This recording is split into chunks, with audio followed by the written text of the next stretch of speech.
The Ides of March are come, and for one of the two teams taking the floor in Frisch tonight, it'll be a comedy, while for the other, a tragedy.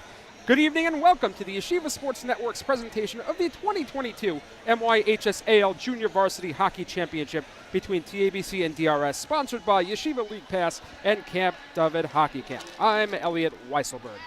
It's hard to resist a good Shakespeare reference on a day like today. As we've waded through the tempest that has been the last 2 years, one has to have been leery as to whether we would ever find ourselves back to this point. Slowly, though, through the hard work of so many, here we are. Some of you may be wondering where here actually is. For those of you who watched the Frisch Cougars upend the TABC Storm in the Varsity Championship on Sunday night, I mentioned that our usual final location, Lawrence Middle School, is undergoing renovations, necessitating a change of venue.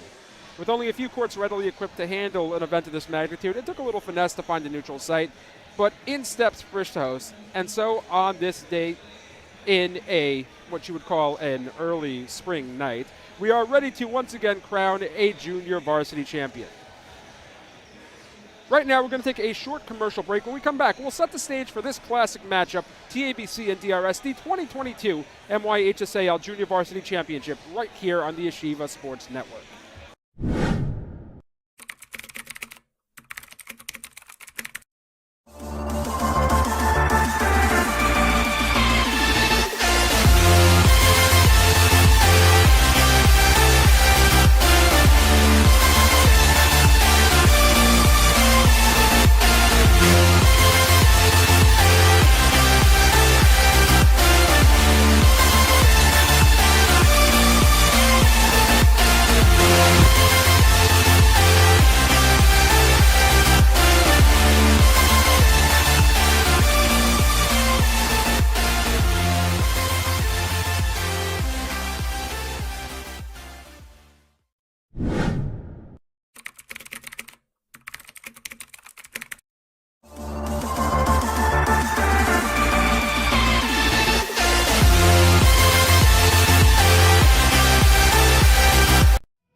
When I was in 9th grade, someone told me to give up on ball. He told me, basketball will only take you so far in life. You're not going to make it to the NBA, he said. What he was missing is that making... Welcome back to the Yeshiva Sports Network's feature presentation of the 2022 MYHSAL Junior Varsity Championship. We'd like to thank our sponsors for tonight's game, Yeshiva League Pass, the #1 Instagram account and website for Yeshiva League Varsity Sports. Posting scores, highlights, power rankings, and plenty more. Be sure to check out at Yeshiva League Pass on Instagram and YeshivaLeaguePass.com. And Camp David. For over 2 decades, Camp David has had its fingerprints all over championship games like these. With expert coaches, phenomenal clinics, and 5 days of intense hockey, Camp David has turned out champions like the Frisch Cougars on a yearly basis. For more information, go to CampDavid.com today. Tonight's matchup is a familiar one over the last decade and a half. TABC and DRS have featured in the JV Championship more than any other school in that time, both separately as well as against each other. TABC has set the standard with a record 6 championships in a row and 7 since 2009. For DRS, despite that recognition and that designation as well, this will be their first trip back since defeating Frisch in 2016. Given what has transpired over the last 2 years, though, you can take history and throw it all out the window. It's meaningless. The last time that a JV championship was played, the oldest kids in the age group were in 7th grade. All that matters is the here and the now of this season. Both teams won their respective divisions, TABC the West champion at 10-0, DRS the East champion at 9-0-0-1, that one all-important loss, an overtime loss at home to TABC. For more insight on the two teams, we welcome back to our broadcast our usual pregame analyst, 2-time JV finalist as coach of the Rambam Ravens, and Flatbush varsity coach Avi Don Berman. Avidan, outside of that game against each other this season, neither team really has faced much of a challenge this year. What is it about the two teams that has set them above and beyond the rest of the league? I think for both teams, they both have really high-quality players on their top lines, and then it's supported by really good depth. Their depth has both teams' ability to go into their second and third lines at time has allowed them to wear out teams, and then it allows their top line players to play against other players while they're more tired, and they can take advantage of that. Speaking of top players, the game I just mentioned, TABC DRS, 4-3 victory in overtime in DRS for TABC, but there's a sense that it could have been a little bit more decided in TABC's favor, given who wasn't there as opposed to who was there. I think that's fair, and I had the opportunity to talk to both coaches about that game and how it allows them to prepare for this game. And on the TABC side, they felt that, it's good to have opportunities to play against the team and be able to strategize and see what they like to do and what their tendencies are. And the DRS side felt that, they didn't get to see all of TABC's players. So they don't get the full preparation of everything, but they also felt like, hey, we didn't really play our best game that day. They felt that some kids were a little bit sick here and that it's going to be a very different outcome this time. So how have they managed to try to adjust to the style that they did see for a game like tonight? So we didn't get into that on what they're going to do. Both teams wanted to keep what they're going to do in-house, but what we do know from both teams is that they play two very different styles of hockey. On the DRS side, you're going to see a lot of the ball going to the middle, trying to create traffic in front of the net, very classic ping-pong hockey, while in the TABC players, they like to create a lot of confusion and try to force your defensemen to move a lot. So you'll see two players running into the ball. You'll see, you'll see that top line of Alter and Fields. You'll see both of them, really moving around the court, just finding each other, finding soft spots in the defense, like you would if a team's playing a zone defense in football. So it's just two very different styles, and it's going to be interesting to see how they both play out. And over on the DRS side? Well, the DRS side is the classic ping-pong hockey. What they're going to have to do is they're going to have to make sure that they're covering the man and not a zone. If you're just sitting in front of your own net, you're going to have a hard time keeping up with TABC. They took advantage of that when they were playing Hafter in the semifinal game, and DRS at times did struggle with that, and we'll see if they made the adjustment when they played Kushner. Who's going to have to step up if DRS really wants to take this game home? Well, it's the same two horses that they've been riding all year. It's Lawrence and it's Uden. Uden put up 4 goals in their game against Kushner. Lawrence is one of the best defensemen in the age group, and I'm gonna talk about him a little bit. His player profile is he's not a classic DRS defenseman, because it's not only is he strong in his own zone, and not only does he have a great slap shot, but he could pick you apart with a wrist shot moving up. And he actually scored, I think it was DRS's first goal against TABC in DRS, where if he's behind half court and you let him get a wrist shot, he could put it in from pretty much anywhere from 3-point forward. So now running the alternate way, what does DRS have to do? What does TABC have to do defensively in order to try to counteract that and make sure that they stay ahead of DRS in this one? Well, they can't be any lazy hockey. They got to play their fundamentals. They got to stick on their guy. You can't, when you have shooters like DRS does, you got to play tight. You can't give them airspace. If you give them airspace, they could score. But the thing with TABC is that their fundamentals and their fundamentals are so strong defensively, it allows them to take away a lot of what teams do classically, which is throwing that ball to the front of the net and creating the traffic. All right, thank you, Avidan. We appreciate your insight. We'll get you in between periods. Avidan will be providing us expert coverage from between the benches, in between the periods. You get to your position, and we will see you in the first period. Thank you very much, and I hope we're in for a good game. Right now, we're going to cut to a commercial break. We'll be back in just a moment with the 2022 MYHSAL Junior Varsity Hockey Championship.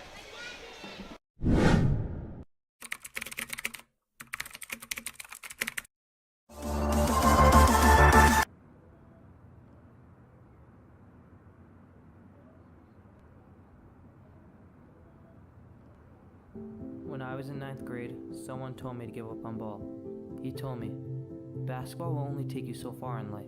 You're not going to make it to the NBA, he said. What he was missing is that making it to the NBA isn't the only reason why we play.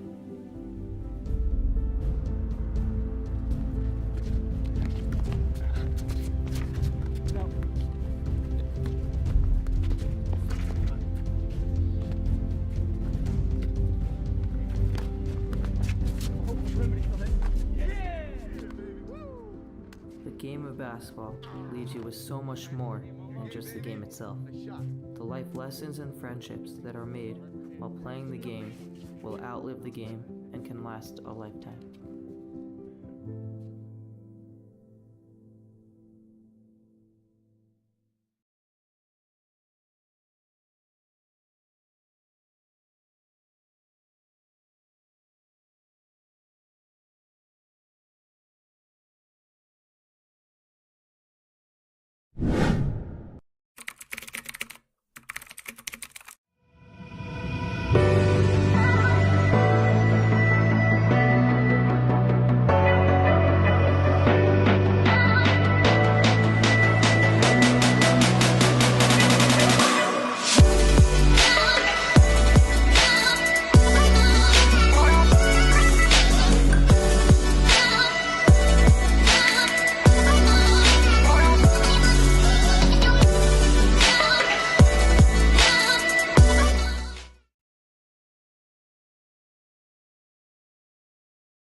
We are back live from Frisch for the 2022 MYHSAL Junior Varsity Hockey Championship. Again, I'd like to thank our sponsors. Yeshiva League Pass, the #1 Instagram account and website for Yeshiva League Varsity Sports. And Camp David Hockey. For 2 decades, Camp David has had its fingerprints all over championships like these and have churned out champions like the Frisch Cougars on a yearly basis. While we're discussing the topic of Camp David, it's worth it to note I was remiss to discuss it the other night, simply because it was a festive celebration. But there is a need for us to acknowledge the passing of one of our Yeshiva League legends, Rabbi David Beitler. Rabbi David Beitler was instrumental to Camp David and the Yeshiva League as a whole.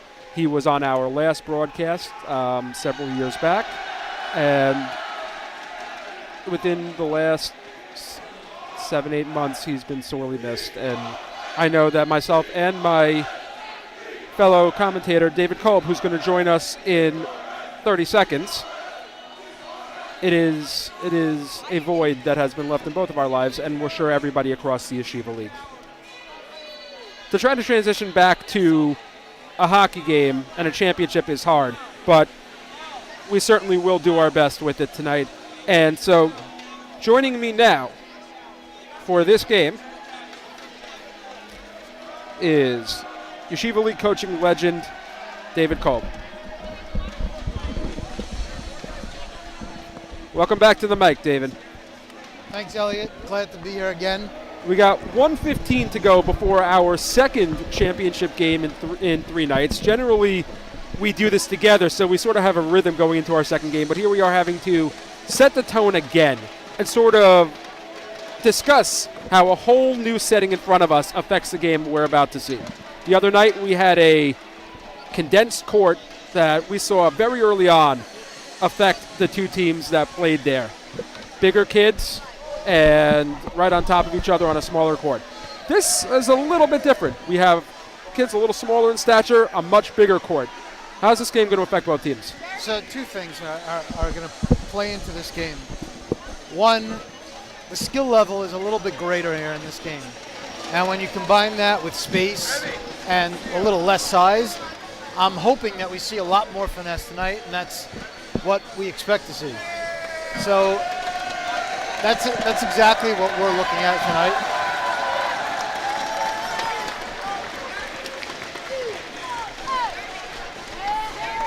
As we're about ready for the teams to take the floor, DRS coming out of their locker room,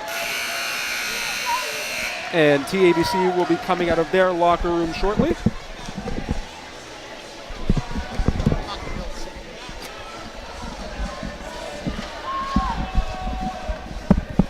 We'll take a short break, be right back with the player introductions and the national anthem.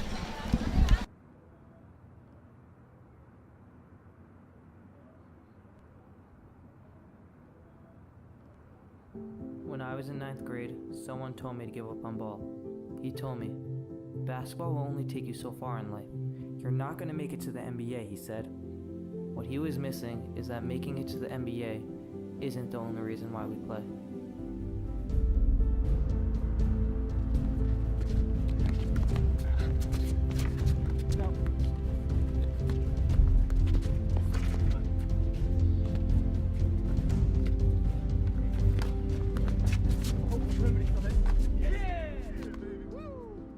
The game of basketball leaves you with so much more than just the game itself. The life lessons and friendships that are made while playing the game will outlive the game and can last a lifetime.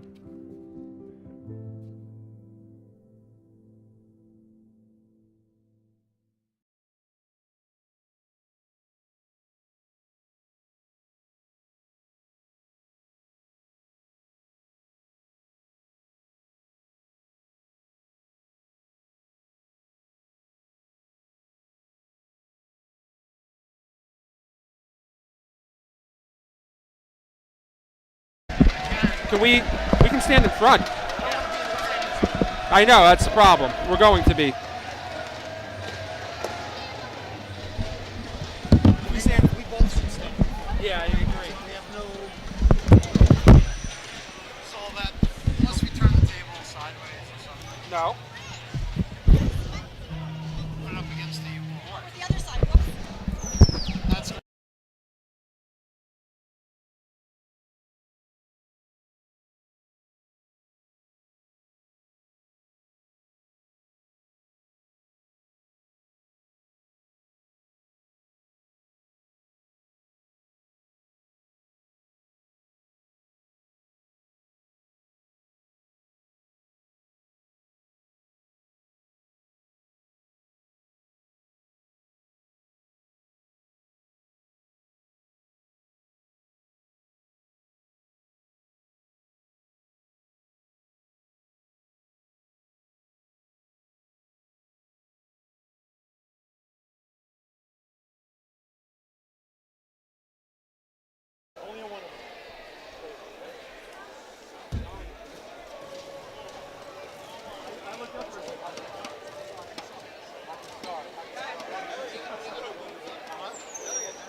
Varsity Hockey Championship.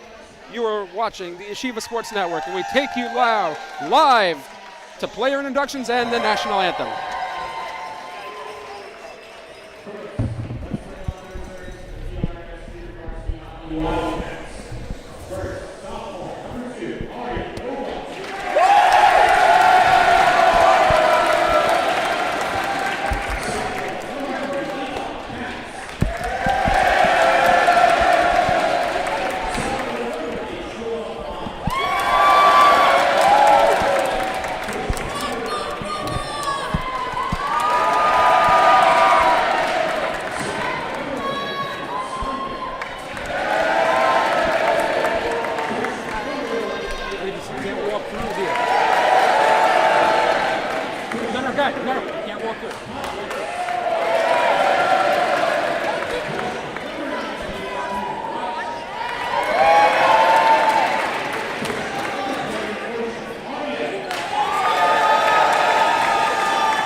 I'm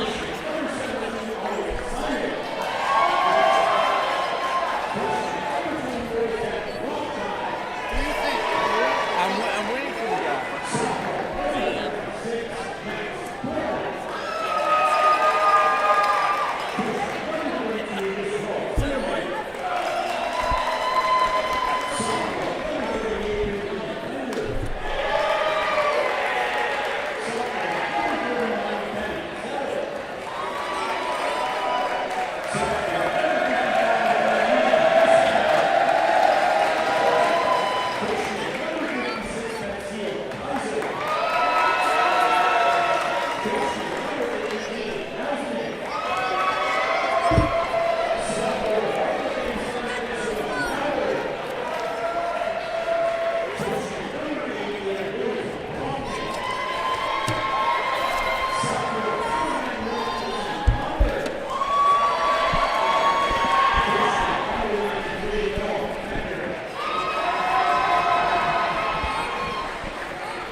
As we adjust to our new surroundings here in Frisch. AJ Sepulwitz passing in front of us. Hat trick the other night, losing effort unfortunately for him. As we let the last group of fans file through in front of our broadcast booth.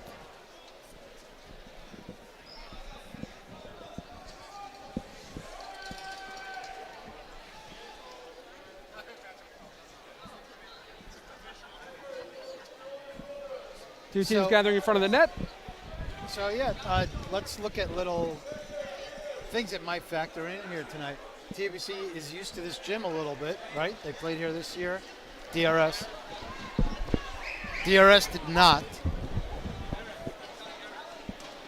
So, you know, these kids have some.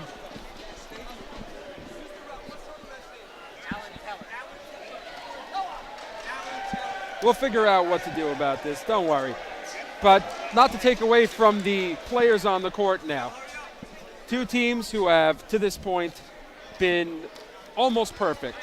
One game, 1 point basically separating them, that point being a game in DRS. TABC able to overcome. However, that game missing 3 of their top players, including their entire their first line defense. Marcus Krause. Correct, and more to the point, it was early in the season, November. These guys, 9th and 10th graders in high school. The 10th graders didn't play last year.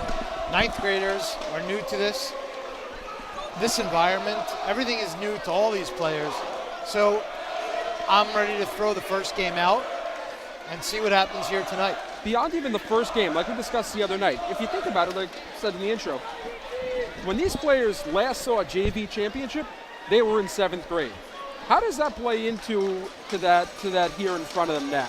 Well, I think maybe it sort of helps each kid just play. They're just playing another game here. That's what it is. Both teams are going through the same thing, and they've gone through the whole season. They've gone through it from the beginning, and you know, everything is new. They're learning on the job. I spoke to Larry before the game, Larry Gross of DRS, and he says he had to develop patience in teaching the kids this year because the sophomores were new just like the freshmen, so the learning curve was super steep this year. Let's talk about coaching for a second here, because this is sort of different. This is going to be the first game, the first championship game for the TABC JV team without Coach Norm Blumenthal behind the bench for a championship game. You have Larry Gross on the other side, a very seasoned coach. Svika Palayoff is a very adept coach in his own right, having gotten this team to this point, not once technically, but twice.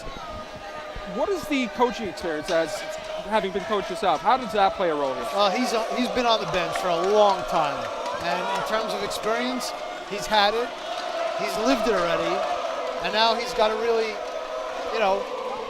use his X's and O's that he learned and go with it tonight. He's got to go with his gut throughout and see what happens. As we get ready for the opening face-off.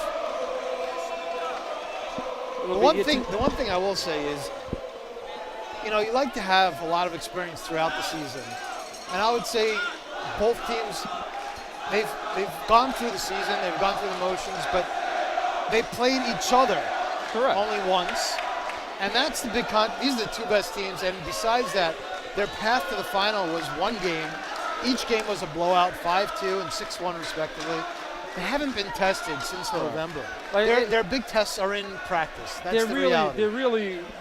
The league itself was very much two teams. It was one team in the East and one team in the West. And the two of them meeting up here is pretty adept. I mean, it's pretty apt. This is exactly the two teams I think we all felt beginning of the season, middle of the season, and now at the end of the season that should be here fighting for this championship. Right, and I'm glad that they are here because these are the two teams with the most talent, and these are the two teams we all want to see. And the talent doesn't just stem from one grade. We're not talking about only 10th graders here on either side. It's a very good mix of 10th and 9th grade as well. First two lines for DRS completely mixed with 9th and 10th graders.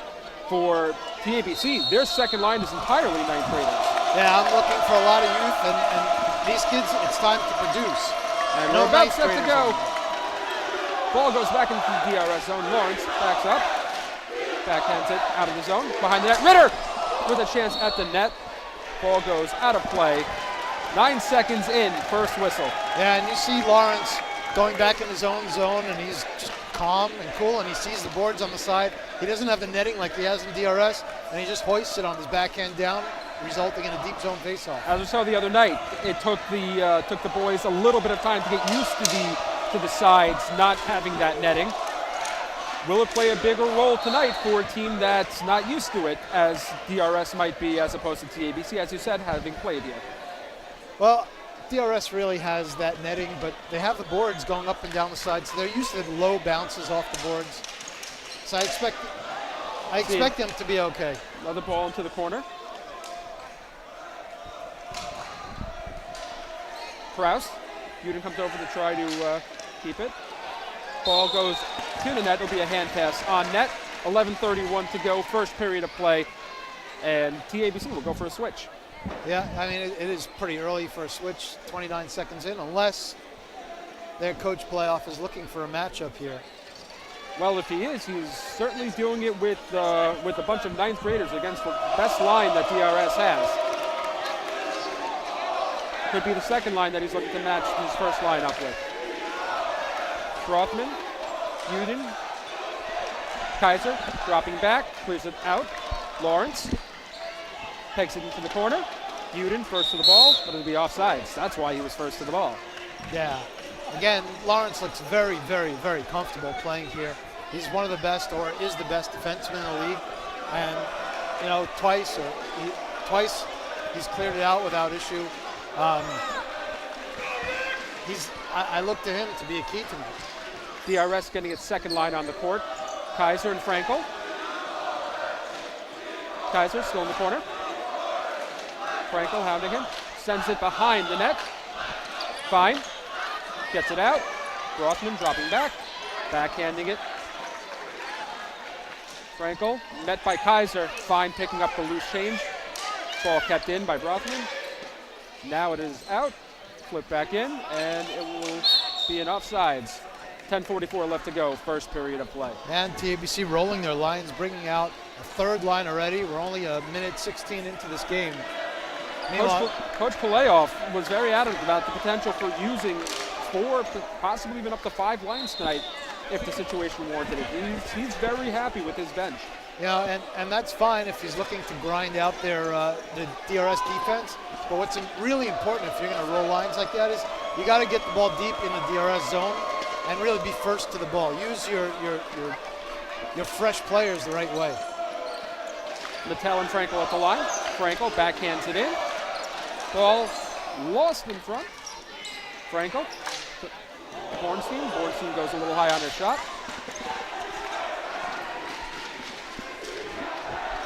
Rothschild with Pokras. Pokras to Bornstein. Kraus battling with Bornstein. Kraus coming away with the ball. Ball to the line. Bromberg pulling it out of the zone. Sent back in. And it'll be a whistle for another offsides. It's a quick whistle on the offsides there without anybody touching.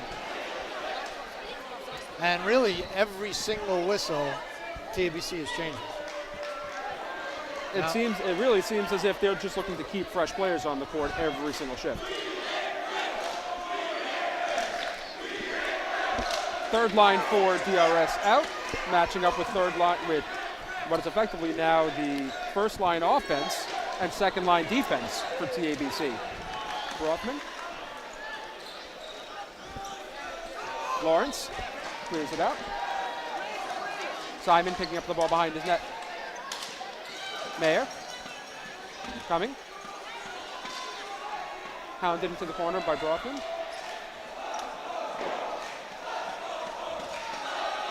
Back into the corner again. Mayer comes around, tries to curl out, but met by Simon there. Turn and blocked into the corner. Katz coming around, sends it to the front, and a nice clear out by Simon. Ball to the net, and we have a whistle for offsides. Yeah, again, TABC is changing lines again, but that really doesn't work if your guys aren't running. And so far, I haven't seen the hustle out of TABC. They have to get the ball deep in the DRS end, otherwise DRS is going to continue controlling the game. as we bring in our behind the bench commentator, Avidan Berman. Avidan, what's going on between the two teams? All right, so I just came from between the benches, and on the DRS sideline, what they're telling their offense to do is they want them to be getting them in, get the ball in tight. They're trying to get in tight and get a lot of jam plays. And yeah, no, so that's what DRS is looking to do. TABC is looking to keep their shifts short, to keep energy levels up, to keep up with DRS's speed. Just as we expected it, seeing them changing so often. As Zickowitz keeps the ball in the zone. Ritter able to push it back out, and we have a whistle again for offsides. This is the finals, and just to see this many offsides so early in the game is quite. This many whistles. We're under 4 minutes into the first period. Is it jitters, or is this a little more just everybody being ready, raring to go? It's just carelessness, and so you have to really cross your T's, dot the I's, and be ready to play here. Fields wins it forward. Fine, able to back it out. Fields and Fine battling each other. Fine takes it, backhands it out of the zone, off the back wall. Uden loses it, sending it to the line. Ball sent on net by Fields, paddled away by Austin. Fields, as it tries to get it to the line, out of the zone. Simon dropping back. Simon sends the ball in, comes back out. Alter brings it up. Alter sends it across the Fields. Ball blocked in front by Fine. Fine with two TABC players in the corner. Ball kept in, sent into the corner. Uden and Simon battling each other. Ball cleared out, and it's loose in front of the net. No idea where it is. Ball sent behind, and now it's underneath Austin. Austin having a little bit of trouble corralling that ball in. Didn't know where it was. TABC with a great chance on the doorstep. That I can attribute maybe to pregame jitters. That was like really his first quality shot on net. And he can't really try and grab the ball from chest high and flap the glove down like that when he's standing up. That's dangerous. Ball rolling around, sent out of the zone. Both goalies having a little bit of jitter. Oh, ball comes back the other way. Ralph tries to pick it out. Lawrence sent to the middle. Rousman blocked in front. Kaiser battling with Spector. Spector sends it to the wall. Spector clearing it out of play into the DRS fan section. Yeah, you saw a great play there by Kraus in the corner. He lost the stick, but he was able to kick the ball out of the zone for TABC. As we see a mixture of lines now for both sides. DRS going with a little bit of top line in and a little bit of second line. Offense and defense mixed. Spector matching up with Rousman. Kaiser helping out. Kaiser and Rousman, the second line offense for TABC. Brothman also second line. As the ball is behind Austin. Kaiser coming around with it. Kaiser trying to send it to the middle, but it's blocked by Lawrence. Ball sent out of the zone by Pappas. Bornstein tries to send it through. Lawrence gets it at the line, turns, tries to send it to the middle. Borger getting in front and blocking it. Ball sent in by Rousman.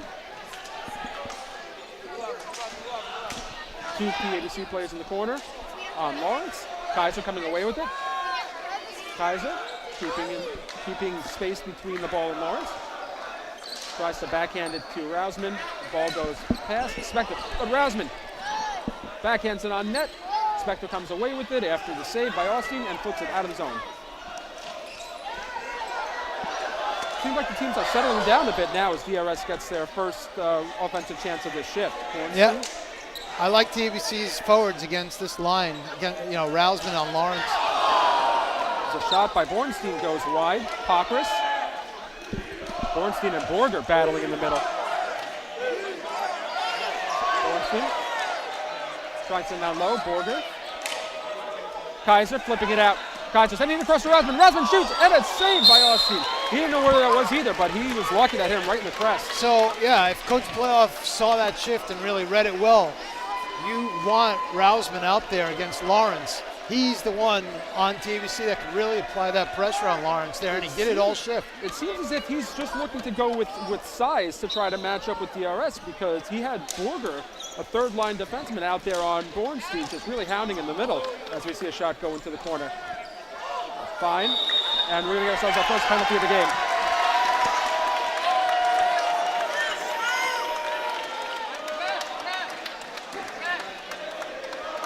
As Bromberg sent Fine into the boards.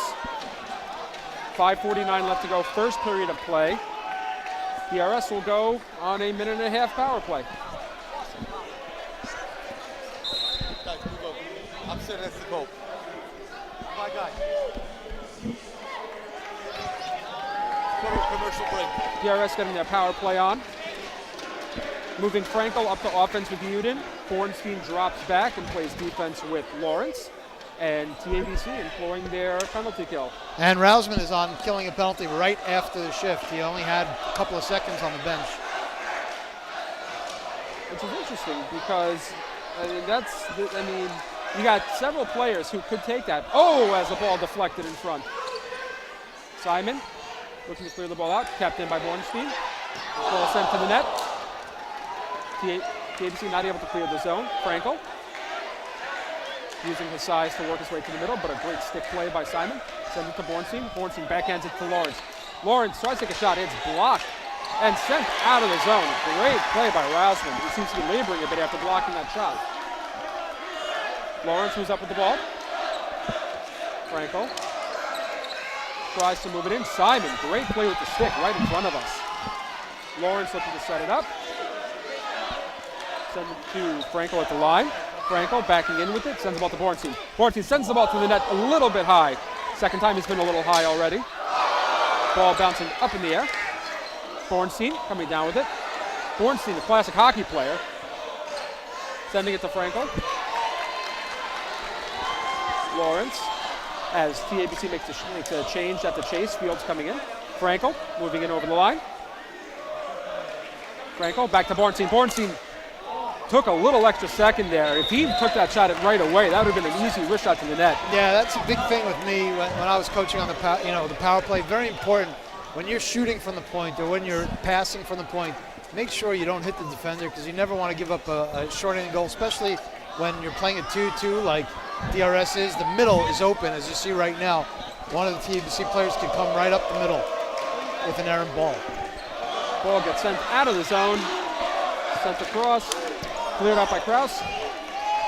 Very little time. Outside of two really good shots, nothing really done on the DRS power play. No, but we saw that they can set up. And, it might be a little bit nerves early in the game and getting used to the rink and how to break out. You saw that a couple of times they were almost offside entering the zone. But you saw the talent there. You saw they could shoot.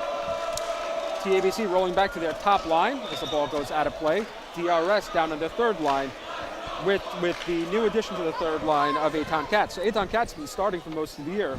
Coach Larry Gross said in the last game against Kushner he wanted to put Ben Ritter on the top line to give them a little more speed to match up with Kushner, and felt he'd stick with it for this game given Uden having 4 goals with Ritter as a partner. Spector in the corner, 2 TABC players. Kraus at the line. Kraus tries to move his way in, turns around, and it's blocked at the line. Katz sending the ball in behind the TABC net. Kraus sends it out. Fine in a race with Fields. Fields and Alter. Alter coming away with the ball. Alter tries to use his backhand, but it's sent away. Fine and Fields. Fields to Kraus, and the ball deflects off of Spector's foot in front of the net. Alter sends it to the line. Isaac's shot blocked right in the middle. Ball sent out of the play, or out of the zone. Fields to Kraus. Kraus moving in, tries into the net, misses wide. Ball behind the net. Spector now with Kraus. Spector gets the ball out. Fields dropping back now to play defense, clearing the ball all the way to the back wall, bouncing towards the middle. Fine, corralling it. Sending it out as CABC makes a change, and Dresner will come out of his crease to make that stop. Yeah, the shift after a power play, you always got to be careful, and DRS did a good job there.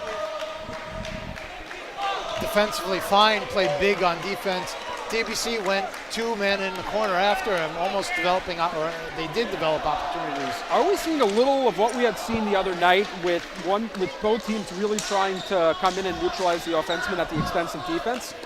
Yeah, we're definitely seeing that. A little less so because we have seen, more point shots tonight than we saw, most of the game the other night. Uden with the ball, hounded by Brothman. Oh! We're going to have ourselves a penalty. It's Uden getting the elbow out. Yeah, that's not necessarily the smartest play. It might be a little amped up for this game, but now we're going to see TABC's power play. TABC's vaunted diamond, which we saw the other night used against them to perfection. Let's see if the Varsity, the JV team, can take advantage of the opportunity given to them on their usual power play. 2:31 to go. First period of play, 0-0. We see Coach Janikowski on the court. I'm not sure why. Looked like a good call. No, it was absolutely a good call. He got his arm out on him and shoved him. I think he was just instructing his players. Fields lining up with Lawrence. Ball sent to nobody. Ritter with that speed we were discussing. Ball sent up and over between the netting and the boards. Face-off will be deep in the TABC zone. Ball out of play. 2:25, 6 seconds gone off the clock on this power play. Spector lining up behind Ritter. Alter flipping the ball out of the zone. Lawrence dropping back. 2 TABC players in the corner. Fields. Fields able to keep the ball in the zone. Alter, hounded by DRS, and ball sent out of the zone as we have Ritter sending the ball to the net. Fields taking it out. Lawrence keeping it in. Ball sent across the route from Rousman shoots and it's wide. Lawrence coming around. Sending the ball out as almost a minute has gone off this power play. Kraus moving up with the ball. TABC unable to get it deep and set up at all. Good play at the line by DRS. Alter sending it back out of the zone. At some point, TABC has to send it deep and just go and try and run it down and get possession deep. Send in 2 guys after like they've been doing. Like that. On net though. And that's perfect. They have a deep zone face-off, and that helps considering how they couldn't even enter the zone for most of the power play. It also stops the clock and gives you time to set up in your zone as opposed to having to run to the corner in a 50-50 ball. Yeah, even more so. You saw Fields keeled over and a little bit tired there, and they could get fresh troops on for when the penalty ends in a couple of seconds. Yeah, 15 seconds left on this penalty. 1:16 left in the first quarter of play. Ball paddled to the wall. Rousman behind to Kaiser. Kaiser trying to come around. Simon looking to wind up to get into that shot, and it's kind of cost him a shot too. Brothman able to keep the ball in. Lawrence gloves it down, but to Brothman, Uden coming out of the box, almost able to take that the other way. Yeah, there you saw Simon winding up and waiting the ball to come to him. You can't do that. This is a championship game. You got to take a step into it and really get that off on a one-timer real quick. Is this? We saw Bornstein taking a slap shot. We saw Simon winding up. Freshman nerves for kids that have not played in a championship game or a game of this magnitude. As a coach, you got to remind your guys, be careful with those shots. You know, if you receive a pass, you're taking a one-timer, great. If not, if there's any delay towards shooting it, you gotta really be careful. And if there's a guy in your way, just send it to the corner. We see Mika Khan on for the first time tonight. Bornstein stripped. Kaiser. Ball sent back. Brothman gloved down by Katz. Brothman and Uden. Kaiser. Kaiser dribbling it right into the ref. Uden battling. Khan. Fields coming away with it. Fields tries to send it to the line. Ball does not get there. Simon able to keep the ball in, and it still gets out anyhow. Brothman in the corner with 15 seconds left to go. First period of play. Uden corralling behind the net. TABC getting to the side of the net. Uden turns. And Bornstein with a rebound. It just did not go as we end the first period of play. 0-0 here on MYHSAL JV Championship game. We'll be back in just a moment.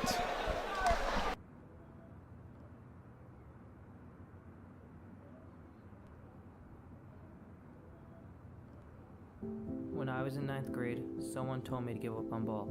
He told me, basketball will only take you so far in life. You're not going to make it to the NBA, he said. What he was missing is that making it to the NBA isn't the only reason why we play.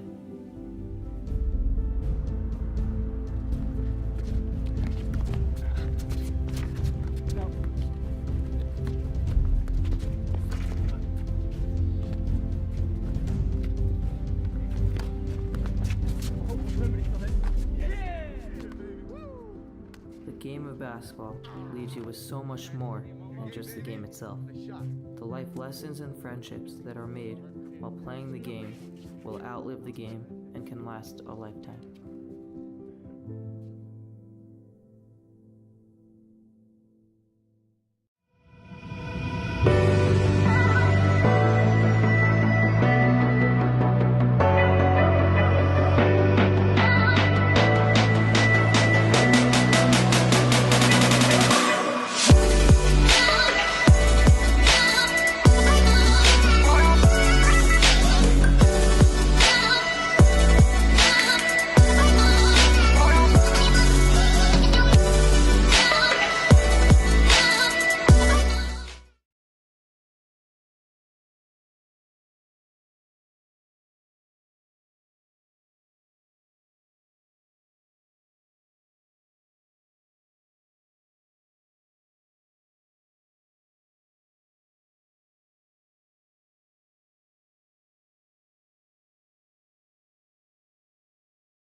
We are back live here at the first intermission, 0-0 between TABC and DRS. Guys, you both, as we welcome Josh Cass in for the first time tonight. Josh with us for the Varsity broadcast the other night. Welcome Avi Don Berman back. Guys, you were on the other side of the court. You've been with the teams on the benches. What's been going on back there? Yeah, so I'm standing by the DRS bench, and, you know, when I was by TABC on Sunday night, when I was by TABC on Sunday night, there seemed to not really be much, you know, separation between where certain players are staying. It's very much the same over here. I'm standing by most of the players that are getting a lot of action so far in this game, and so far they seem to be focused. They're not letting calls that are, you know, possibly not going their way get in their way.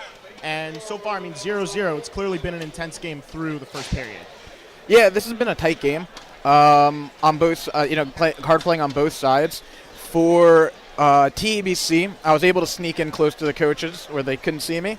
And what they're really into right now is keeping their energy levels up, keeping shifts short, like I was saying before. But they've really just been focused on, you know, the game and getting everyone, you know, letting everyone get into the zone at their own pace.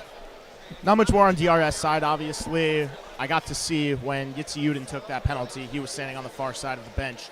So I definitely heard a little bit of frustration, you know, left aside. It was definitely noticeable. Nothing over dramatic, though, and I think that's the way you have to keep it, especially in a championship game. Why draw more attention to yourself? Let the other team take advantage of that. And it seems like he's being very composed, which has been a problem.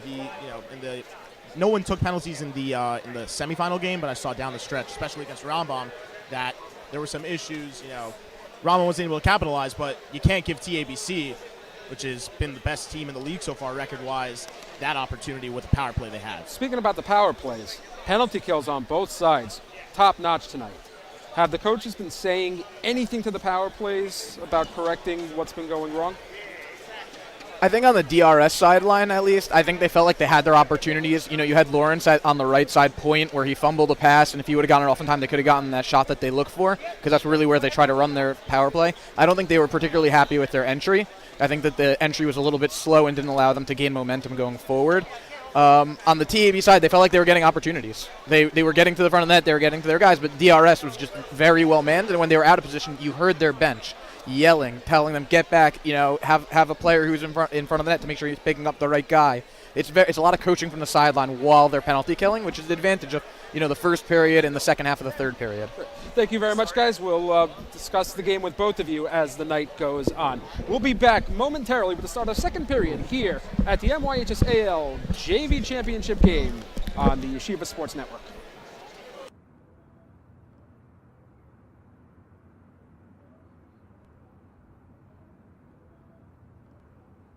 When I was in 9th grade, someone told me to give up on ball. He told me, basketball will only take you so far in life. You're not going to make it to the NBA, he said. What he was missing is that making it to the NBA isn't the only reason why we play.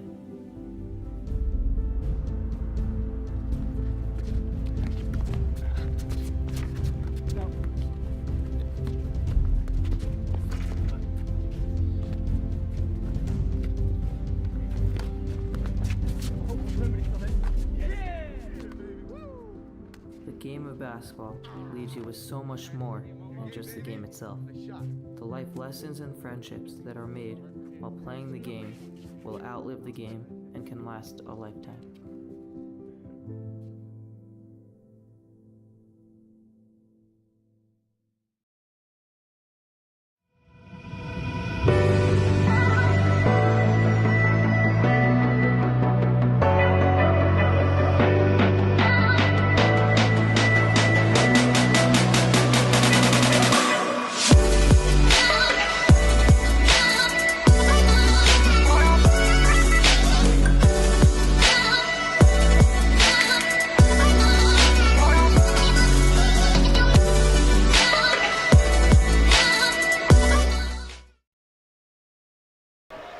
We are back here in Frisch for the second period of the MYHSAL JV Championship game between TABC and DRS.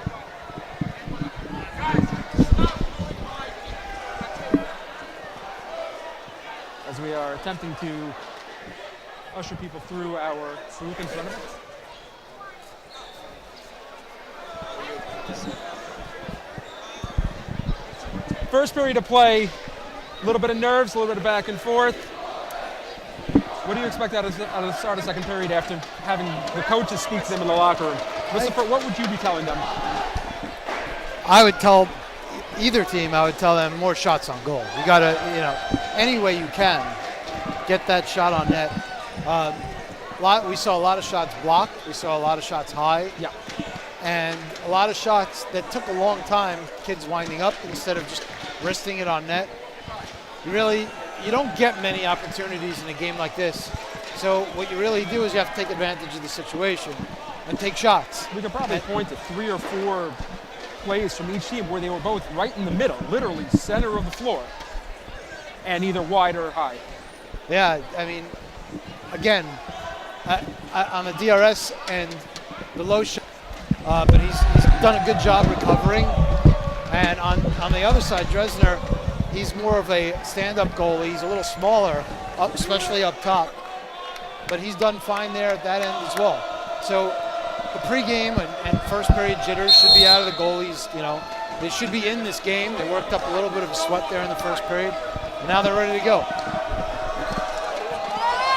As we get set for the start of the second period.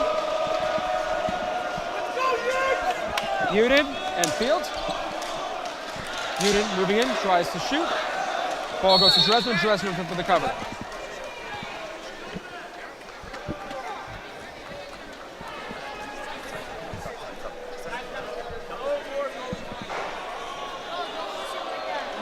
Seven seconds in, we line up. Ritter puts the ball into the corner. Ritter. Uden tries to back in. Fields. Ball sent across. Isaacovitz sending the ball out into the stands. Yeah, and that's the clears that we're talking about. The careless clears right over the boards and out. That coming from the TABC side, though, now. DRS seemingly adjusted fairly well in the first period of play.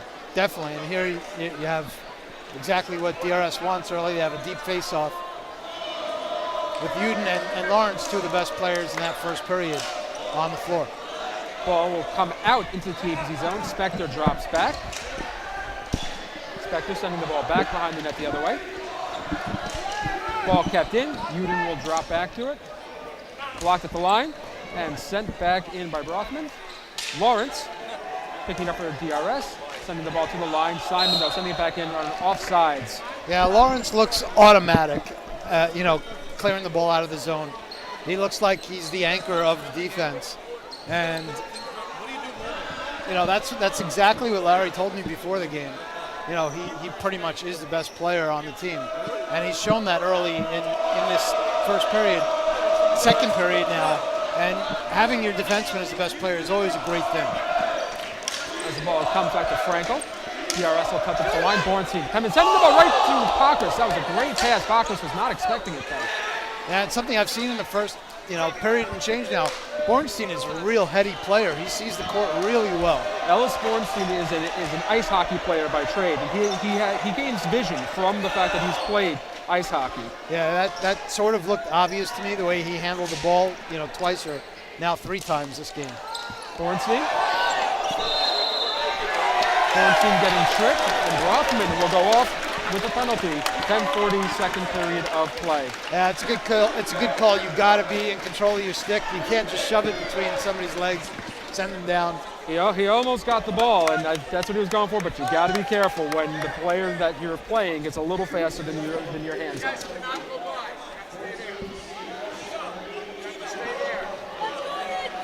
And they'll go back on the power play for the second time. Let's see if they made any adjustments to the power play in the intermission.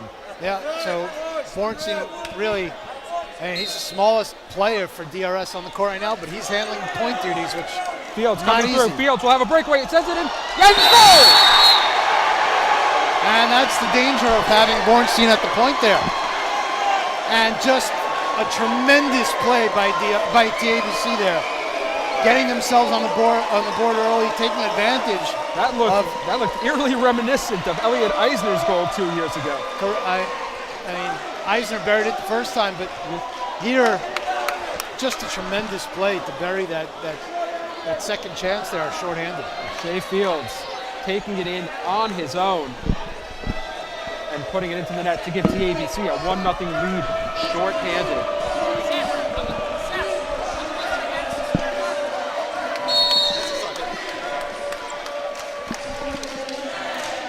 Face off. Isaacovich. Now DRS has to recover quickly to have a power play for nearly 1 minute 15 seconds. Forget about what just happened. Try and even up the score. Frankel. Maybe a tad offsides. Bornstein dropping back. Bornstein, the other leader of the power play, given that vision. Sends it to Uden. Uden trying to get it past Kraus. Kraus forcing him to the corner. Uden sending it across the Bornstein. Bornstein misplaying it, gets it over to Lawrence. Lawrence and an offsides. Little too much time at the line, and Frank a little too far this time. Yeah, so DRS is a little bit guilty of this as well. Lawrence is highly skilled, Bornstein too, but they're playing at the line a little bit too much instead of going to work in the TABC zone. And here we are, deep into this power play already. They haven't really possessed it down low. Not much really getting started, with the exception of Yitzhak Uden having the ball in the corner as Frankel backs into the zone. Simon on top of him. Real size disadvantage. Lawrence sends it across the Bornstein. Bornstein steps into the shot and looks like a save by Dresner. Frankel in the corner. Sends it to Bornstein. Bornstein looking to make that pass. Sends it, tries to send down on a Frankel with a little bit of a dipsy-doodle no-look pass and didn't really work out. Oh, he's used to the ice hockey boards that are just the same all the time. As the ball comes through the middle and sent by Lawrence to the net, saved by Dresner as Bornstein, and we'll have a hand pass. And Rausman on that attempt there got hurt, and he's down on the court. We get a whistle right in front of Austin. Let's go, score! 9:14 to go in the second period of play. TABC with a 1-0 lead. Shorthanded goal by Shea Fields. First couple of seconds on the power play. And they've had a couple of shorthanded opportunities so far. So TABC is doing a great job killing, but DRS really needs to do a better job on the power play there. It just seems like the extra passes, the looking for the extra passes are what's getting in their heads. Yeah, it starts at the breakout. It's floor hockey. I don't even see a need for the breakout. They're breaking it out right to the half-court line, and the TABC players, both of them are right on them. So if you see that situation, what I would do is just throw the ball deep, because the TABC, both defensemen are up at the line waiting for that breakout. You just flip it over them, and it's yours for the taking down low, and you can set up. Instead, they're forcing the breakout almost as if it's scripted, but you really have to read and react sometimes. And we haven't really seen that yet from the DRS power play. It seems pretty obvious that the goal on entry really is to get the ball to either Frankel or Uden to use their size against TABC's defensemen. Frankel has been matched up with Simon on the penalty kill, and he's been able to gain entry, but Simon's been able to edge him off into the corners. Well, yeah, what happens is if you get the ball right over the line, it's almost like basketball. You're trapping at the line, and it's the same thing there. So, Rabbi Gary Beitler walking into the gym now to watch his TABC Storm. Probably coming from SAR from the basketball game. Should have those fans piling in. Take this time to actually remind everybody we will be on the air this Sunday night for the basketball championships. Stay tuned to the Yeshiva Sports Network and MYHSAL for more information. And thank goodness Rausman is up and he looks okay, a little shaken, but hopefully he'll be back in this game very soon. The TABC needs him. Oh, definitely. His size really, really helped against Fine and Lawrence in that first period. One of those core freshmen too. As you note, the DRS sophomores, noting that Rausman, key role as a freshman. Yeah, not only his skill, but his size, which is really, really helpful, especially down low below the goal line. He could control the play, and he also, he really worked on, down low against Fine in that period. And, things slowed down when he was able to possess the ball.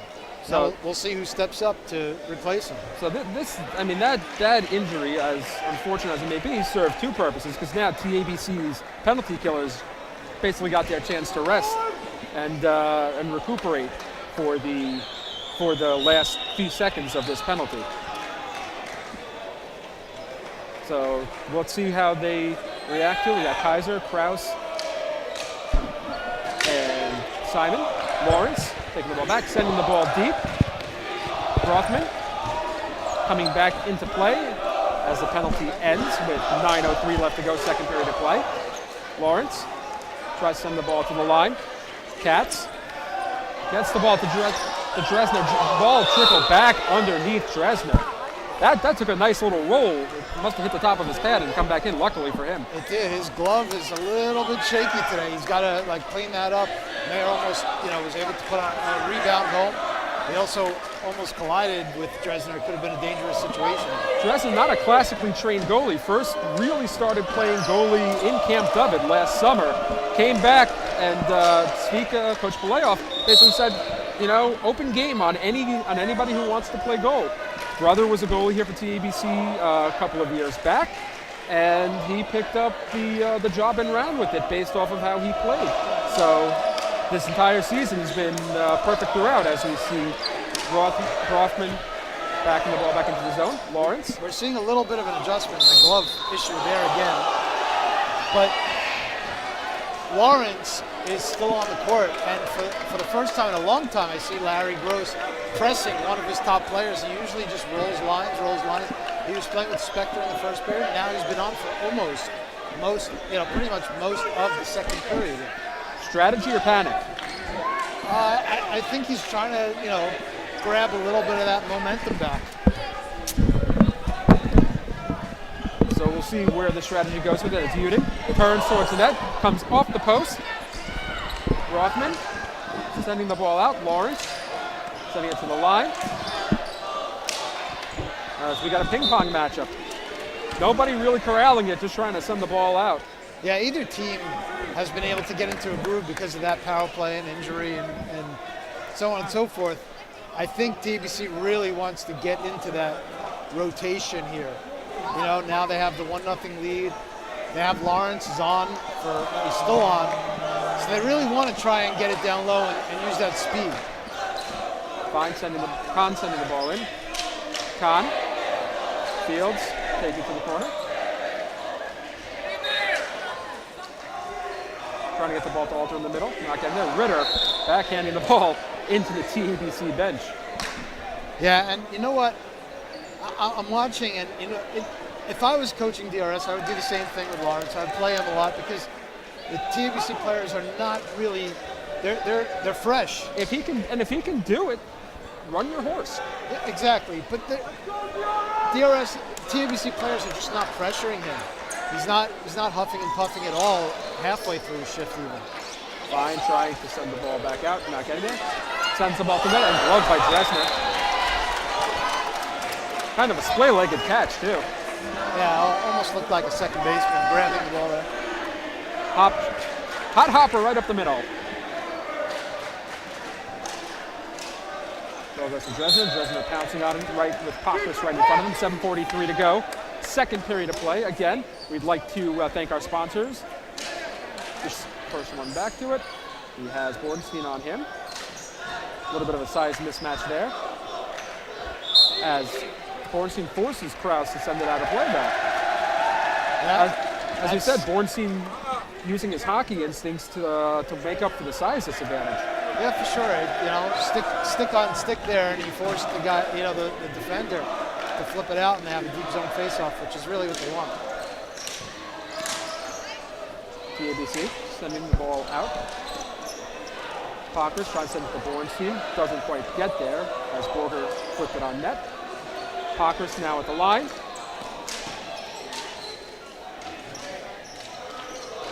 Players at the line fighting for the ball as Alter sends the ball to field.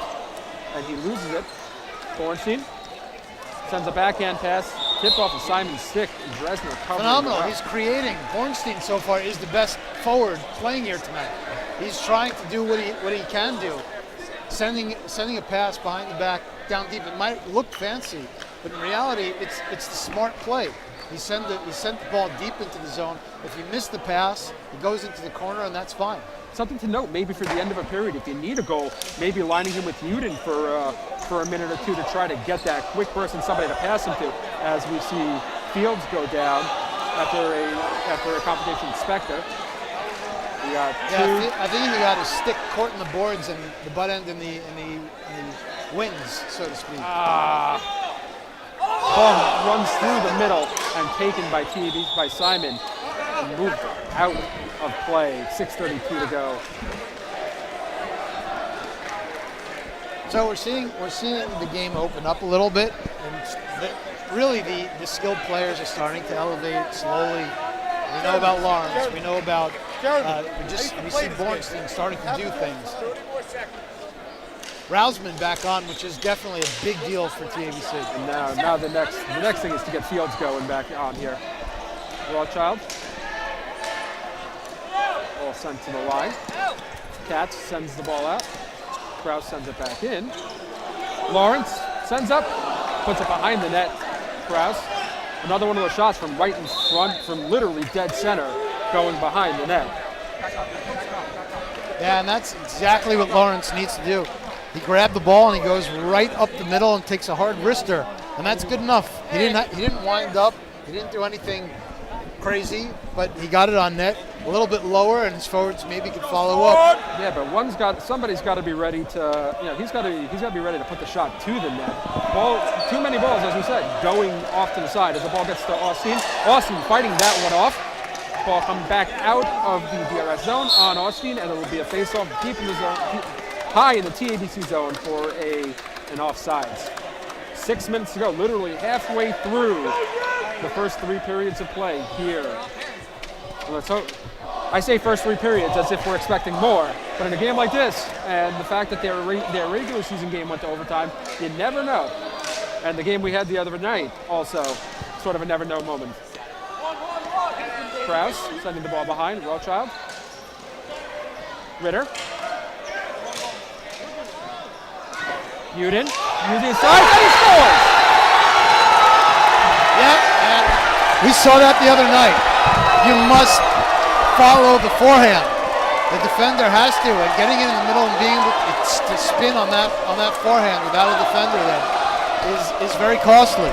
That was a perfect setup, getting the ball to him with the player on his back and allowing him to use his size and his range to work his way to the net and just putting it low where Dresner couldn't see it, not expecting it. Yeah, he used his body even before the ball came there, getting positioned in front and ready.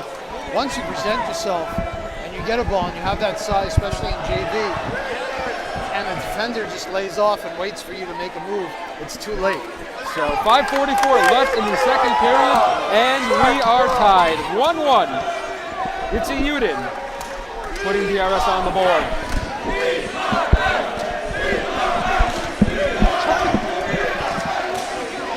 Uden.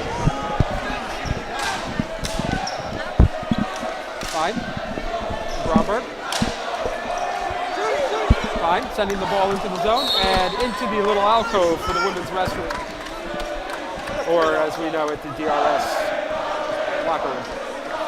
So, yeah, it's defensive coverage there that has to be tightened up on the TABC end. We've seen a lot of sloppy play on both sides, to be honest. And defensive zone coverage is first and foremost for both teams. Simon tries to line. That was a bad play. Uden having a chance almost for his second goal. Frankel steps up, tries to the net, blocked in front. We got Mattel, Bromberg, and Fine going for the ball all at the same time. Some movable boards here in Frisch. Uden using his size. Uden tries to send it, lost the ball there. Fine keeping it in, sending it down. Ball cleared up high. Fine with Mattel on him. And we have a whistle for a different kind of ball on the floor. Yeah, he got lucky with the clear. It went up and over. It was deflected a little bit. We saw that the other night. It continued going forward, though, so the refs let it go. 4:46 to go. Second period of play here in Frisch. MYHSAL JV Championship game. First one in quite a while. Kraus sends the ball, paddle beside. Players in the corners. Fields back on the floor. Good to see him back. Alter to Fields. Fields coming around. Hounded by 3 DRS players, but at the line, Kraus keeps it in. Alter. Getting it stripped by Lawrence. Sends it out. Kraus sending it back in.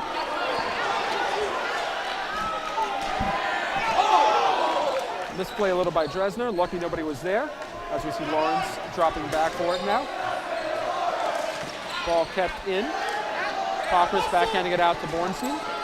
Picked up by Zikovits. And now DRS has it back in the zone. Zikovits now in the corner. 2 DRS players on him.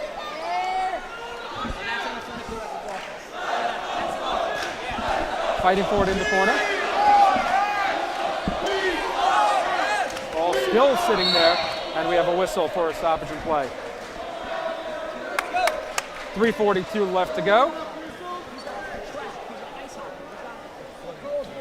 And we will reset.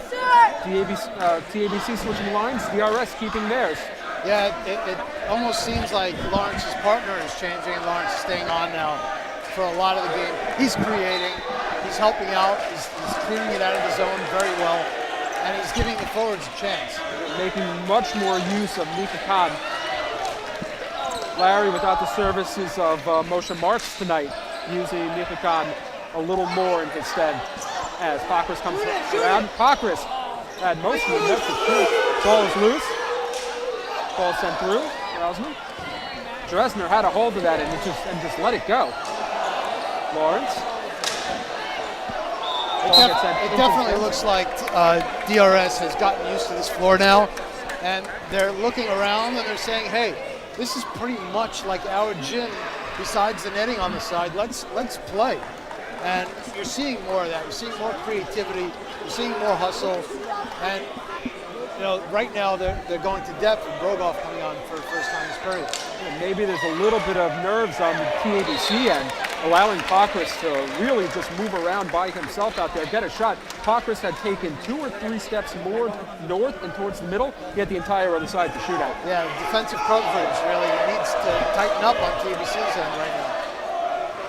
Simon sends the ball behind. Borger. 2 DRS players on him, so he sends it back to Simon. A little too high for the liking. Ball gloved in by Franco, excuse me. Simon now with it. Simon sends the ball into the corner where Spector and Rausman are going to play for it. Kaiser coming behind. Kaiser with Franco on him. Big bodies, 4 big bodies down low. Kaiser. With Spector on him. Kaiser comes around. Ball going back the other way. May have been the rough sides there, but it's still going the other way. And a goal! Rogoff putting in a great opportunity. Sent right across the crease by Franco. Yeah, they're getting too much. Once the ball goes down low, DRS is getting way too much time to do whatever they want, really. The defensive coverage from TBC is falling apart. So now we have a shift in momentum. DRS in literally 2.5 minutes has taken a 1-0 deficit and made it a 2-1 lead. And it's that comfortability factor. They're feeling that the dimensions, the floor, everything is the same here except for that white netting, so they're just playing. 2:16 to go. Lawrence sending the ball in. Kraus back the other way. We got Fields and Lawrence against each other. Fields coming away with it. Fields. And Lawrence just taking it away from him. Uden trying to make the play at the line. Walkup as the ball's loose. Fields tries to backhand and goes behind that. Alter with Khan on him. Khan battling in the corner with Alter. Fields trying to help out, and we'll have a whistle for the ball stoppage in the quarter with 1:38 to go. Interesting. DRS now really starting to play with confidence. Maybe a little too much on that attempted move out with the ball over here, but definitely more confidence than we saw a period ago. But they're feeling it, and Larry's tightening up a little bit with his lines, playing the guys that are really running. You see Bornstein on literally every other shift nearly here, and you got to go with what's working. Right now, DRS is working in totality. Their defensemen are playing great, and down low, their forwards are doing the job. It's a full second line for DRS right now as Pokris and Bornstein. And we have a whistle for what appears to have been a high stick. Or is the ref's trying to sort it out? They can't. So mistaken whistle because nobody touched it. Right. That team did not touch it, so that's correct. Basically an early whistle. It's the on the refs go over to explain it to the coaches, but it has to be touched by somebody afterwards. Yeah, you see the DRS coaches complaining. It was an early whistle by the referees, and that's it.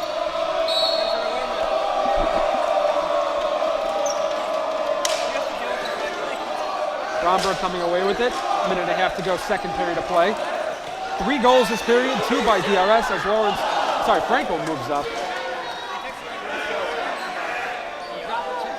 Rothman clears it, fine. With Mattel on him. Pokris cannot clear the ball, TABC keeping it in. Franco sending it to Bornstein. Bornstein tries to put the ball in the net. Gets the ball back after a block by Rothman. Tries to send it through the middle. Franco not noticing the ball underneath Simon's legs with 56 seconds to go. Using that size advantage again on Simon. But Simon coming and stripping the ball. Pokris. Franco with the ball, sends it. Rolls just wide as Dresner tried to get a glove on it but couldn't. And here again we see DRS just grinding down low. Pokris and Bornstein line. They're going to work and they're setting each other up. They're playing beyond the goal line. They're tiring out the defensemen for TABC on each and every shift now.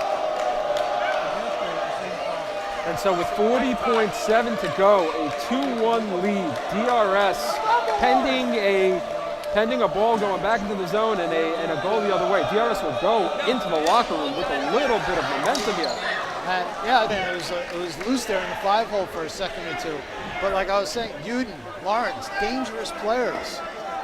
As we see the top line on for DRS with 31 seconds. Lawrence backhands the ball in. Kraus will get there first. Isakovitz and Ritter as Uden battling in the middle. They're leaving Ritter to take the shots by himself because they're just concerned about Uden. Oh, as Dresner loved that one. It's almost clinical down low how to play whatever they wanted except to really finish.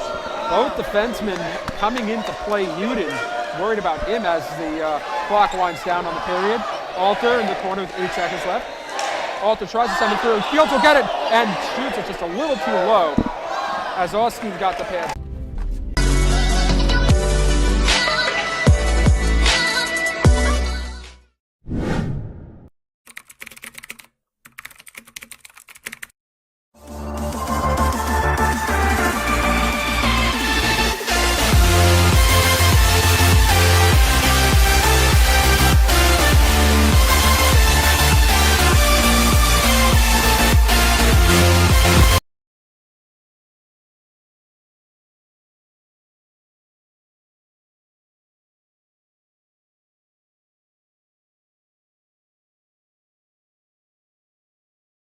Guys, tell me about those goals.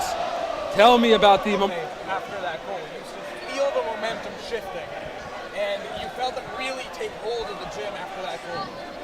But as we saw, 2.5 minutes, a 2.5-minute stretch, DRS able to come back, take over, and really use their size and their presence down low. Was that something a little more strategic, or was that they were just hoping that it would happen that way? That is what DRS has been preaching on their bench. Get the ball through the front of the net and just jam away. What's been the chatter on the TABC sidelines over the last couple of minutes?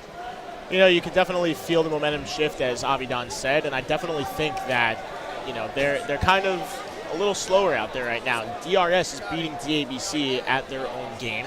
They're faster than them. They're out hustling them. They're not even concerned about the skill that they possess within those top two lines on forward, at defense, and it's lethal on both sides. Kushner in the semifinal game, they went down early in that game. Here's same thing. They go down early in the second period. They respond with 2 quick goals immediately. They did the same thing against Kushner. That got them going. They didn't lose it the rest of the way. Worst that it was tied. So one of the things that I noticed while I was out there was that DRS is dropping their offensemen to help out in the defensive zone, and it's leaving a lot of space for the TABC defensemen. One of the things, as a person who's coached against TABC in a championship game, they're all about in-game adjustments. And we'll see, will they adjust to that with the extra help that DRS is giving? Will they take advantage of the extra space for their defensemen to get shots off? As DRS enters the court again, we'll take one short commercial break, and we'll be right back for the start of the third period.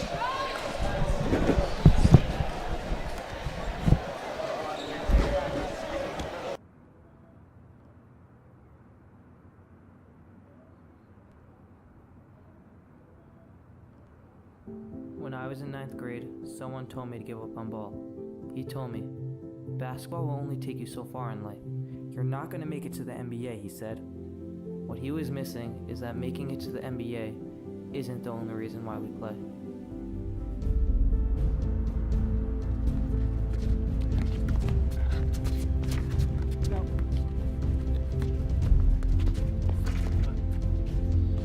The game.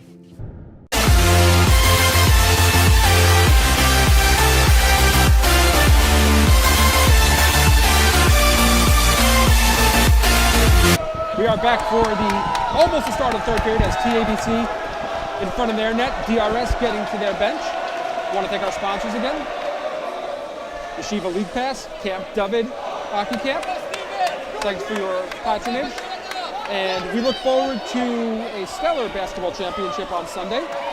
We'll have a JV game leading off the action with North Shore and Magan David.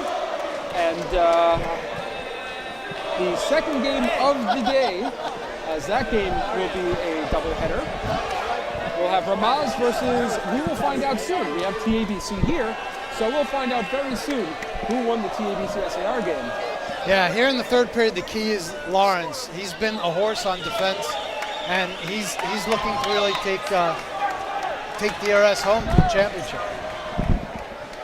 Getting word that SAR won by 1, so SAR and Ramaz will be the West-West matchup following the East-East JV matchup on Sunday. As we get ready for the start of the third period, what is the one major adjustment TABC needs to make in order to get that goal and get back in this game? You know, in general, TABC is a dump and chase school, and I haven't seen that much from them this game. They need to get the ball down low. They need to start doing a work. They need to get the ball on net and try and clean up some rebounds.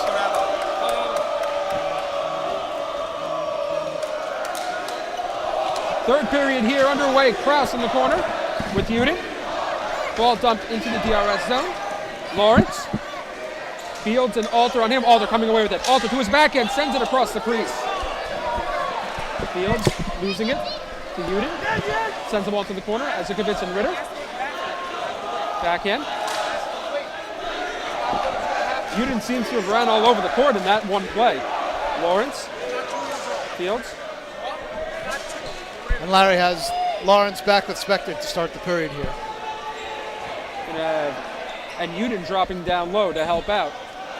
He seems to be cheating in the strong side offenseman. This is exactly what TABC needs, but they need a defenseman coming in to help out a little bit as well, to get an extra stick there. Like you were saying the other night, cheat in a little bit. Especially with Uden coming down that far. Spector, ball into the corner, Ezekowitz. Lawrence. Oh, Rocket out of play. 10:54 to go, third period. Got to stay awake. But there you saw TABC get possession down low, which is a start. Now they have to, they can't just keep their back to the play in the corner. They need to start working it to the net, even if it's behind the net and try and stuff it. There are loose balls throughout the game whenever they do get it on net. So they need to, one guy gets it on net, the other forward's got to crash the net for those rebounds. So here's an opportunity for those defensemen to sort of activate now with a little smaller DRS line on. It's right to Rousman. Fine. Rousman tries to turn. Saved by Austin. That's good.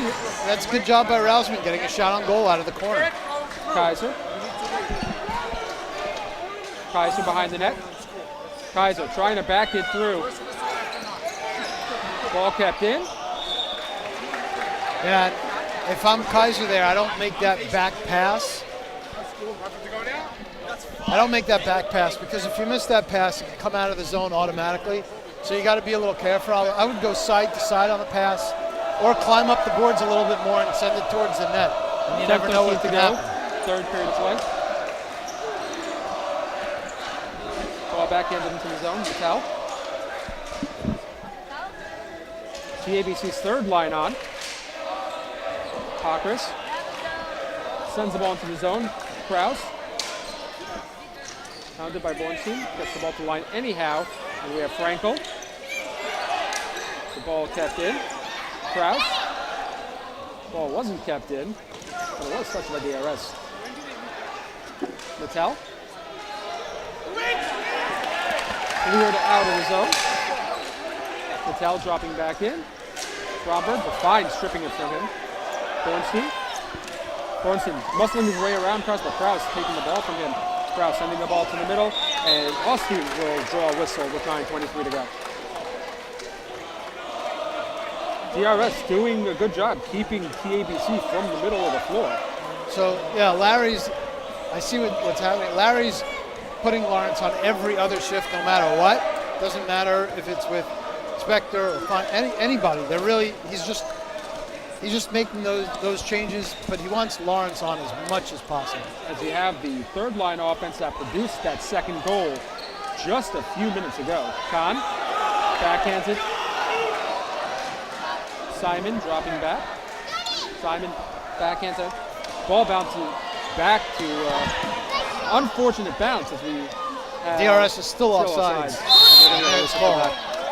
That was an unfortunate bounce for Shea Fields, who had the beat on that. Ball hit the boards and bounced right back in his direction. And that's the unfortunate part of using these type of boards here. As these boards are now literally 3 feet, 4 feet from where they started. And not because of us. Fields dropping back, tries to send the ball out. Block at the line, Rogoff dumping it back in. Borger, ball behind the net. Lawrence battling two TABC players. TABC comes out with it, but Lawrence able to get back and fix that. Lawrence now with a little space sends the ball to the line. It's cleared out. TABC is able to keep the ball, send the ball back in, not keep the ball in.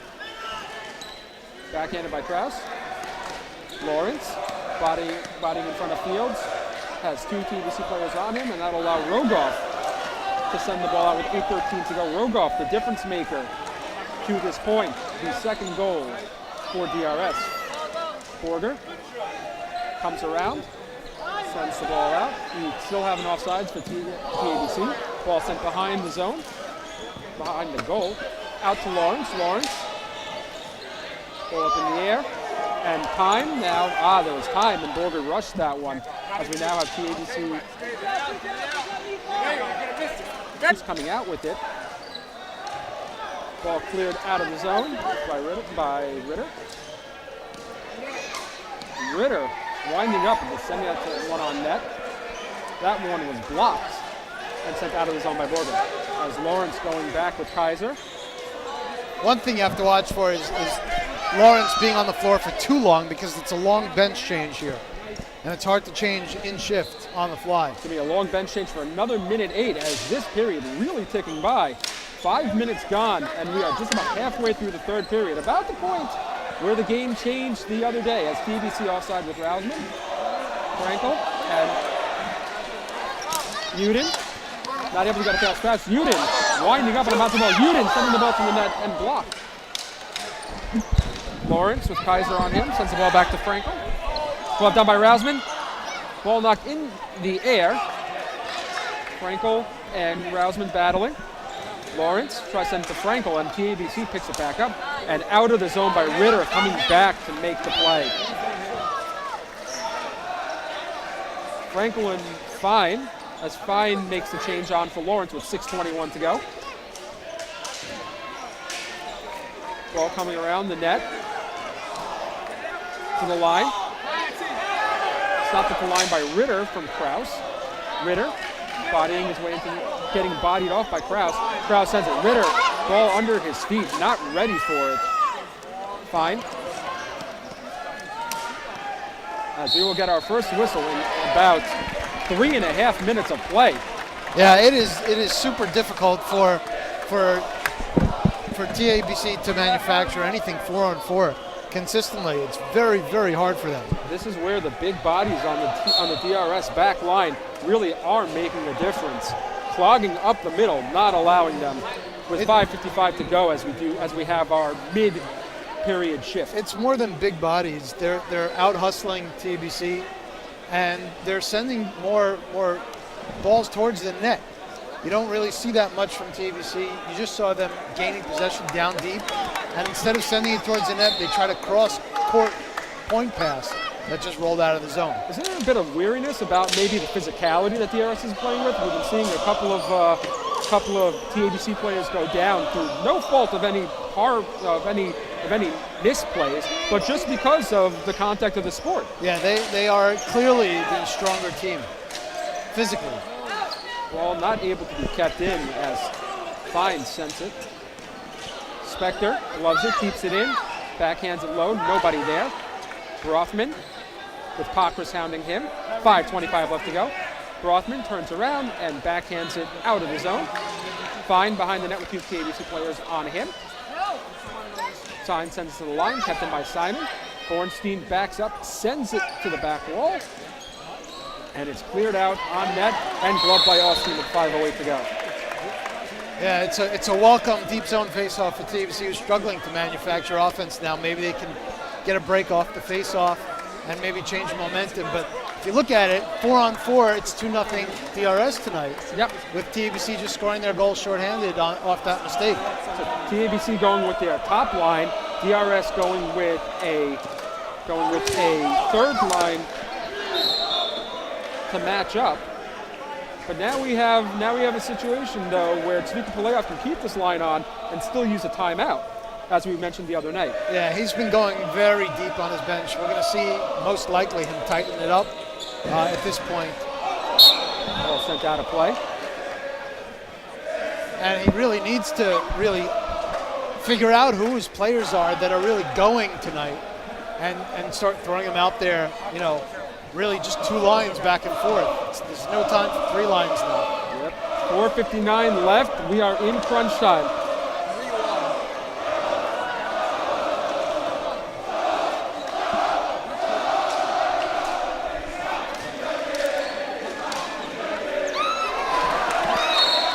TABC, like right there, TABC takes a shot, and nobody's heading towards the net for rebounds. Send it Over at the TABC sideline, TABC's about to make their push here to go into a 3-1 to get that game-tying goal. Well, I haven't seen it yet because both defensemen are staying on that line. They really need to push into the offensive zone. There you saw a shot by Kraus, but nobody there for a rebound. Isakovitz, Rogoff, two DRS players on him. And looks like DRS will come out with it. Meyer very hard on the ball. Rogoff and Meyer really beat Ariel Meyer, being the difference maker. Larry able to use his third line offense. Kept in. Ariel Meyer backhands it down low. Rogoff, send it to the middle. There, send it to Rogoff. Ball stopped by Austin. This third line of DRS really taking good opportunities against TABC's top line. It's just the continuation of the same 4-on-4, no matter who Larry's putting out there. Third line, second, first line. They're really dominating, keeping the ball down. Now it's more important to keep it down than score. Fine. Ball kept in by Simon. Oh, ball sent to the net. Almost in by Uden. Ball sent behind. Simon. Kaiser. With Franco on him. Ritter getting the ball out of zone. Very nice play by Ritter. Neat tip. NHL-like. Quick stick. Fine. As Austin covers the ball. 3:32 left to go. Third period. 2-1 DRS. Yeah, at least TABC starting to get going a little bit. There's their third deep zone face-off in the past couple of minutes, and but their defense has not activated. They haven't moved into the play at all. It's very hard to score especially when DRS is collapsing. 4 players on the 2. As we have Kaiser on the ball deep in the DRS zone. Sends it the other way. Fine, looking to clear. Stop. Kaiser looking for an opportunity to send it to Rausman, but taken away by Franco. Franco playing phenomenal defense. Brockman coming around. Brockman gaining the zone, tries to send it through. Nick off of Fine's leg, and the ball will go out to Uden. Uden sends the ball paddled by dressing in the corner. Simon moving up with the ball. Sending the ball to the net, saved by Austin. Finally, you see Simon enter the play as a defenseman. Here we go. About time. Simon is one of the better offensive defensemen in the league, and he has been rarely utilized tonight. Ball jamming attempt at the line, not Kaiser sends the ball to the net, and Austin will cover. 2:31. Yeah, Simon activated, did a great job, but at the end, he made a cross point pass. And as a defenseman, when you're pinching in, you have to know you can't do that. It's only one guy back. You know you have 2 forwards there, so you know if you get it to the net, you got a shot, you got a chance. Yeah, you got to put the shot to the net, look for a rebound for 2 players to bat it in. Ball sent to the line, sent to the net, and it's saved. Austin with the quick glove, 2:24 left to go. Austin really stepping up, making some key saves right on the doorstep. That's Fields and Lawrence. Fields wins it back. Ball sent to the line and down low. Alter with Spector on him. Alter. Fields. Fields. They need two guys in the corner there. There you go. It seems like TABC is a little out of formation. Ball sent down low, not looking to gain. They're just looking to dump and chase to gain entry, and DRS is there first every time. Lawrence, Spector. Still see Kraus and Simon staying at that half-court line, not helping out the offense. If they're looking to be in the 3-1, they're waiting a little too long on this one. Bachris tries to come around. Moved up by Simon, blocked by Lawrence. Bachris sends the ball out. Kraus. And it's deflected out of play, 1:28 to go. Yeah, it's taken almost 30 minutes for us to see Simon's skill, offensive skill. We have, the whole game he's just been, dumping, and playing the typical TABC hockey. But here, twice, we see him carry the ball from deep in his own zone, move up. First time he took a shot, Austin made a nice save. Second time, TABC using their timeout, sorely needed. Shea Fields almost leaning on his stick, almost begging for the timeout. yeah, and at this point, it's the Fields line with Alter that really needs to be out there. But, I'm hoping, Fika Playoff is saying to their defensemen, let's go. Get in there. You have a green light now. There's a minute 28 to your season. Go. If you're Coach Larry Gross now, you go with your big line, you go with your fast line, you go with the third line who's been dominating against their top line the entire night. Well, Who do you depend on? I'm depending on Lawrence. Fine has been very strong and big. But really, any of the defensemen, 2-on-2 down low with the TABC defensemen are fine. The big key here is the forwards coming back and watching and playing good defensive hockey, and also almost playing as if they're killing off a penalty now. There's 1:28 left in the game. They want to get it down low. They want to.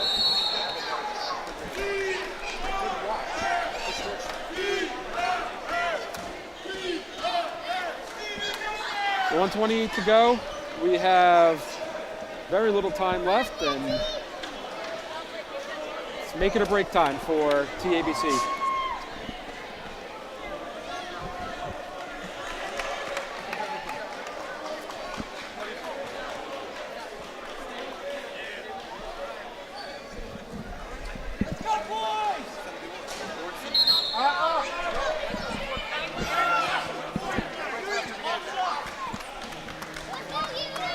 Again, I'd like to thank our sponsors, Yeshiva League Pass, It's actually Camp Dubs. interesting. Lawrence is not on the court right now for DRS.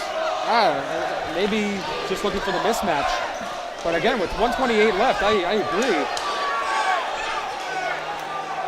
But like I said, they're playing as if it's a penalty kill. They're just trying to kill the clock here. You've been doing a great job of it. Fantastic. TBC needs 2 or 3 guys there to help out. Now they have Alter back there helping out, and we're gonna get a whistle in the corner. So now we have what looks like a 3-1 to make this of a 3-1 with Alter being back. And now Lawrence hops on. Just needed a short break. He'll take Frankel. I don't know. I mean, maybe better off using a timeout to get Lawrence a bit of a break as opposed to It just came off of a timeout. Again, you can't take that timeout with you. Ball gets cleared out of zone, but it would have been offside. TBC anyhow. TBC trying to pull their goalie. Not able to do it. Kraus sends the ball out of play. 55 seconds. They're not going to be able to do it at this point either, because the ball comes right back into their zone. Exactly what DRS wants them. We saw TABC unable to pull the goalie the other night, or unwilling. Will they get the chance to do it tonight? Down 1, 54 seconds to go.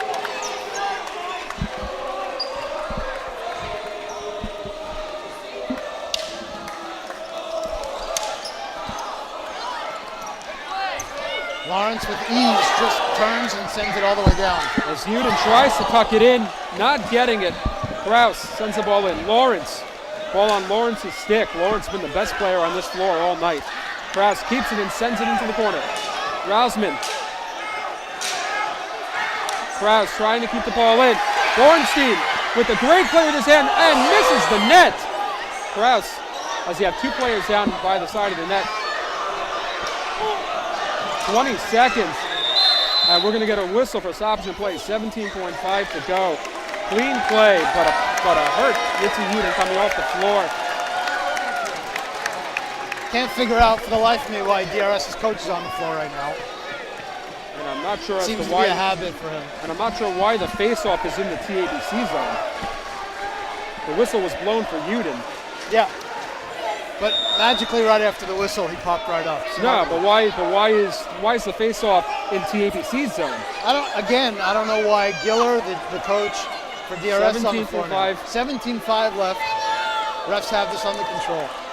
Ball's out of the zone. Uden trying to get a pass. Krause can't do it. Ball sent in over the net. Uden first one to get there. Uden trying to tuck it in. Simon coming, 3 seconds to go, 2 seconds, and that's going to be the ball game. DRS wins the JV championship.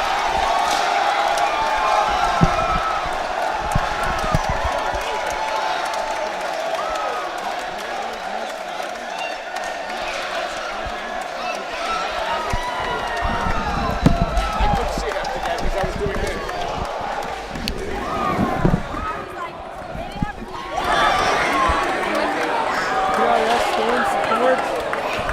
Champions for the first time since 2016.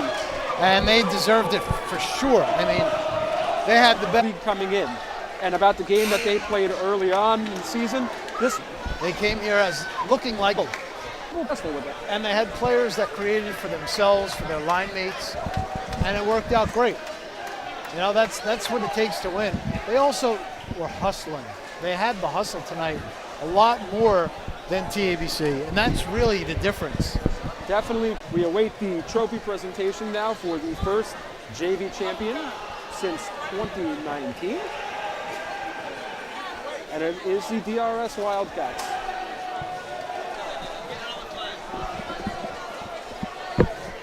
As Commissioner Seth Gordon getting ready to bring everybody together or separate everybody to hand the trophy back to DRS for the first time since its varsity championship, I believe, back in 2017.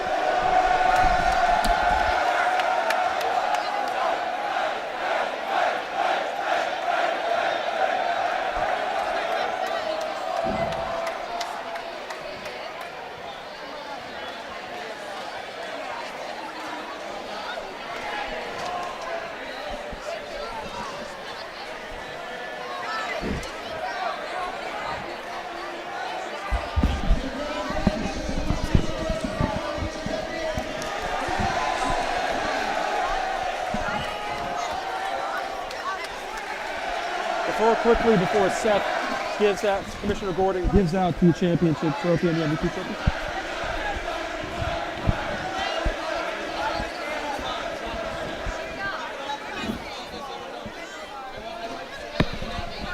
I'm looking to get to it.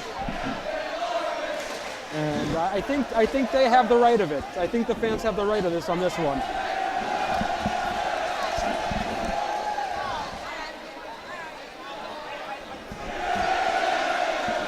As we, Lawrence. I think most of us, if not all of us, are in agreement about who should be getting this next trophy. I don't know about you guys, but we mentioned Lawrence's name all night. Yeah, look, his defense shut it down.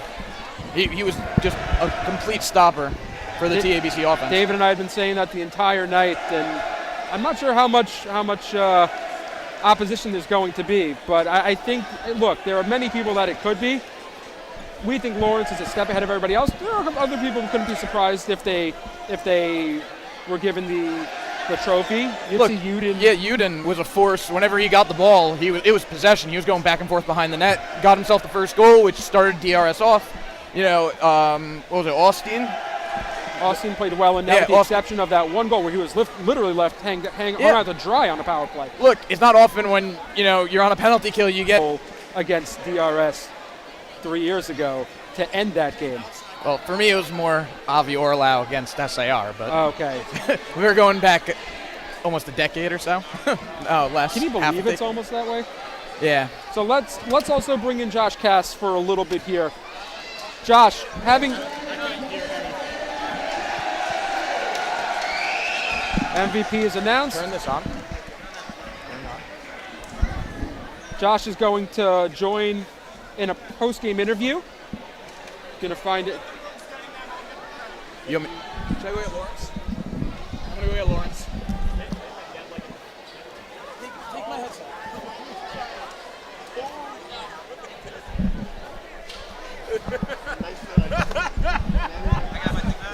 What? No, that's going to be for the player.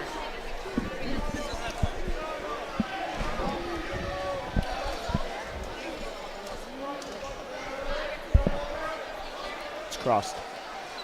Yeah, there we go. Cold. Get him. Awesome.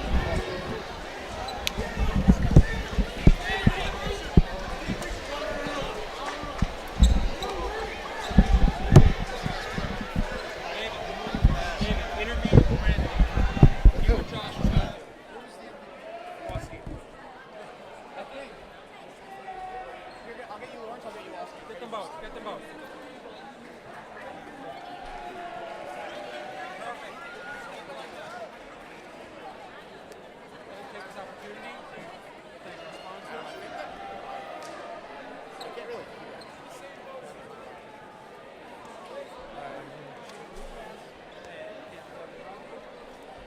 Thank you. Yeah.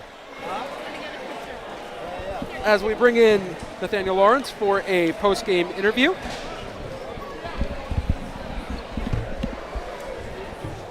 All right, Nathaniel, here we are. What's it like? No season last year. You walk in, you're wearing the A on your jersey, alternate captain. I don't know if that's how it really works, if that just signifies the official leaders on the team and you're really a captain or not. But regardless, the roles were set in this game, and you lost this team during the regular season in your own gym. Not only did you beat them on a bigger stage in the championship game when they had full strength, as apparently they didn't when they played you guys. Right. And on top of that all, it's DRS TABC. There hasn't been a bigger hockey championship rivalry in very possibly the history of the Yeshiva League. What's it like? So it's honestly like an unreal feeling. Like winning a championship is hands down the best feeling of all time, and especially beating them when we lost to them before in overtime especially. It's so tough, and it just feels so good to come here to Frisch, hour-and-a-half drive in a car crash, and just come. Why don't you walk us through what the game plan was once you guys had the lead? So we went down one. We didn't want to give anything up. We kept fighting. We came out even harder, and we scored. Instantly got momentum. Got another goal 3, 4, 5 minutes later, and we just played unreal defense. The offenseman helped us on defense, and we just played unreal all around. Last question. What do you take away from this game for yourself, for your teammates, for the guys especially who will be moving up as 10th graders to take over the fort for next year? I think they're gonna run it back. Honestly, they have a lot of our players that actually played were in 9th grade, and they all played unreal. Some of the top liners were in 9th grade, and I'm excited for them. I'm excited for us next year also to play in varsity. Nathaniel, congratulations on an incredible performance once again, knocking off TABC as the only team to beat them all season long throughout the playoffs. Congratulations. Thank you. We're going to bring in Daniel Austin, who was the game MVP through a 2-1 performance for the DRS Wildcats. Daniel, what's it like? First season playing in junior varsity Yeshiva League hockey. No Amazing. Season last year. Right off the bat, championship victory over the only team that defeated you guys throughout any point in the regular season or through the season overall. Tournament MVP, you're wearing the A on your chest, signifying that you're an alternate captain on this team. You're a leader. You were trusted very deeply by a lot of your teammates and especially your incredible coaching staff. Walk me through it. What's it been like, and how does it feel to win? It's a little nerve-wracking. Like we played our semifinal game like early last week, so it's been a long week. And Tuesday night was their game, and then we've been waiting a whole week for this. Basically, it's a little nerve-wracking, but once you step on here, it's just everything goes away. And my defense and offense really played well, and defense was switching really well, and I thought we were well prepared. The coaches. let me ask you really quickly, because as a goalie, which I never truly got to experience myself as a player in the league, so I'm going to leave this one in your hands. Do you feel the momentum shift as much when you're not on that court as a field player? I mean, when you're on there, it's like look how many guys came out here. It was an hour and 20 minutes, and you completely feel it. For sure, they helped a lot. Let me close out with this. How do you feel? Ask the same question to your other alternate captain, Nathaniel Lawrence, for the guys that will be moving up next year to take over the fort and to take over the team as leaders, as 10th graders, and for you moving up to varsity next year. It's daunting. It's scary because we didn't have this last year, but hopefully we do the same thing. Daniil, congratulations. Thank you. On the championship and on winning the game MVP. Thank you.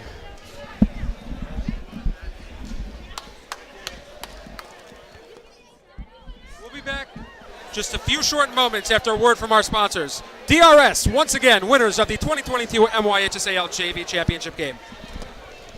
Give it a second.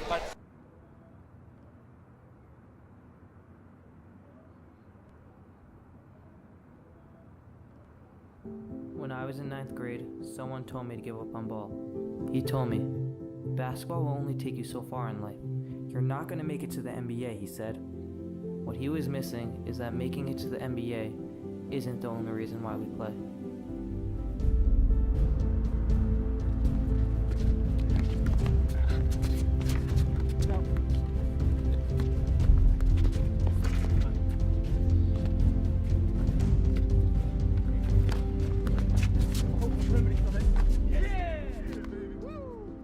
The game of basketball leaves you with so much more than just the game itself. The life lessons and friendships that are made while playing the game will outlive the game and can last a lifetime.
The boards at the end are pretty much the same.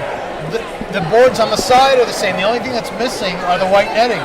So I felt like you guys all of a sudden almost exhaled, relaxed, and started playing their game, and it looked like they... That was a really hard game.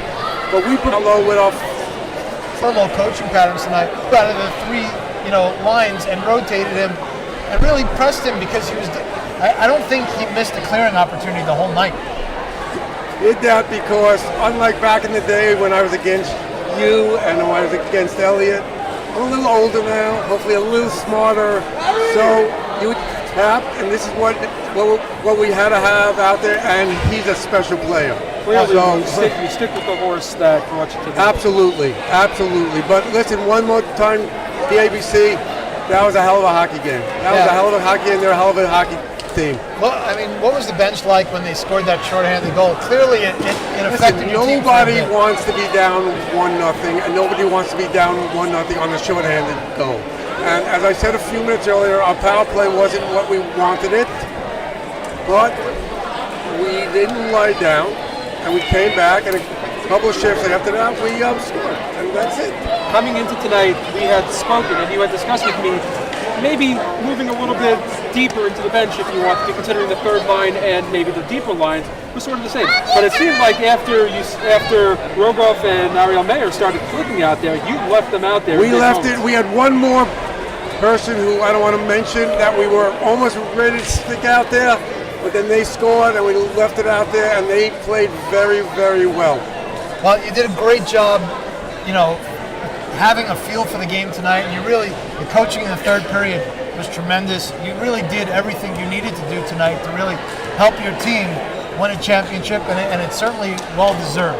And I just want to say one other thing for the people home, but anybody that's going to watch us after, the fans that showed up here from our school were unbelievable. I mean, I never thought on a night like this that they would schlep out here, and it was really unbelievable, and that helps.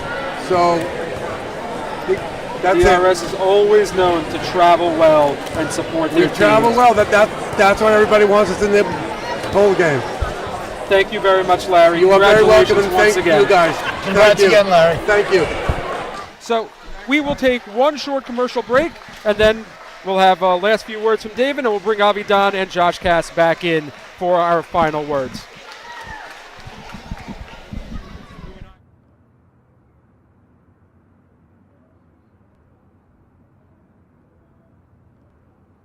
When I was in 9th grade, someone told me to give up on ball.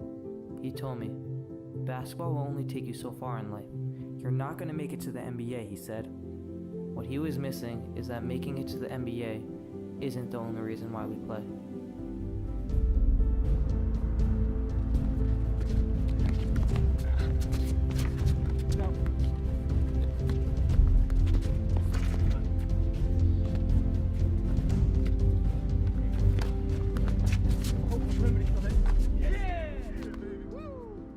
The game of basketball leaves you with so much more than just the game itself. The life lessons and friendships that are made while playing the game will outlive the game and can last a lifetime.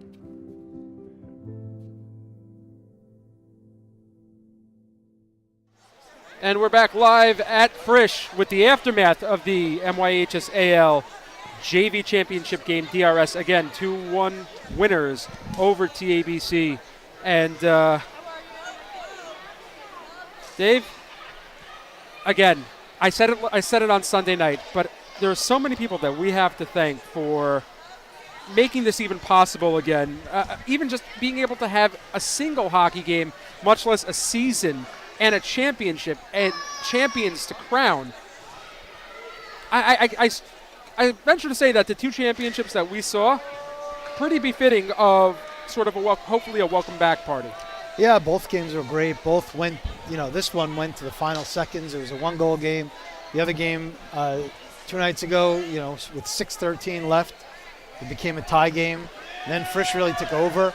But it was a great game into the third period.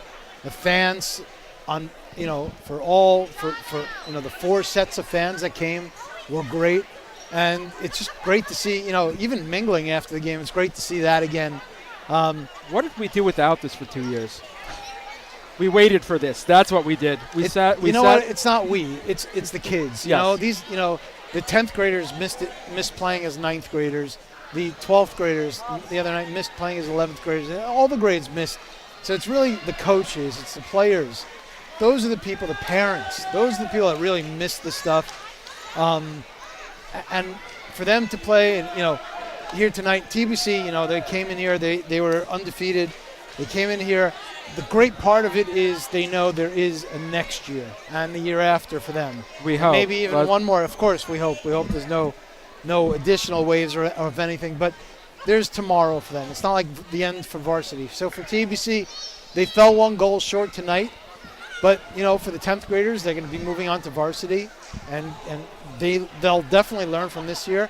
And the 9th graders, they got their feet wet this year, Yeshiva League hockey, and they're going to be playing next year. And next year is truly going to be an unknown, considering the fact that we didn't have a last year for the kids that are going to be on the same teams playing together. So everybody's going to be learning sort of all over again with a new set of teammates next year. Right. The one difference is they have a full year of playing, full year of practicing under their feet, and pretty much from, I guess, December on, the teams were playing and practicing consistently without breaks. And so they know what to expect next year, so they'll be fine. And so next year will be next year, and hopefully, as happy as we are to have been in BPY and Frisch, hopefully next year we are back talking to you from Lawrence Middle School. Yeah, that's a treat that the Frisch Cougars and tonight the DRS Wildcats missed out on winning at Lawrence Middle School is really a special thing. Even playing there is a special thing. You know, sometimes, you know, I hear from players that they get goosebumps just warming up there, looking around, or even walking into the building.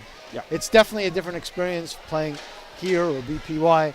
But one way or another, a championship game is a championship game, and a win is, of course, a win. It's even a rush on coming in as a broadcaster. I will say that much. Being able to do that year after year, or even as a public address announcer for several years. But David, thank you so much again. Thank you for both games, and we look forward to seeing you again in the future. My pleasure.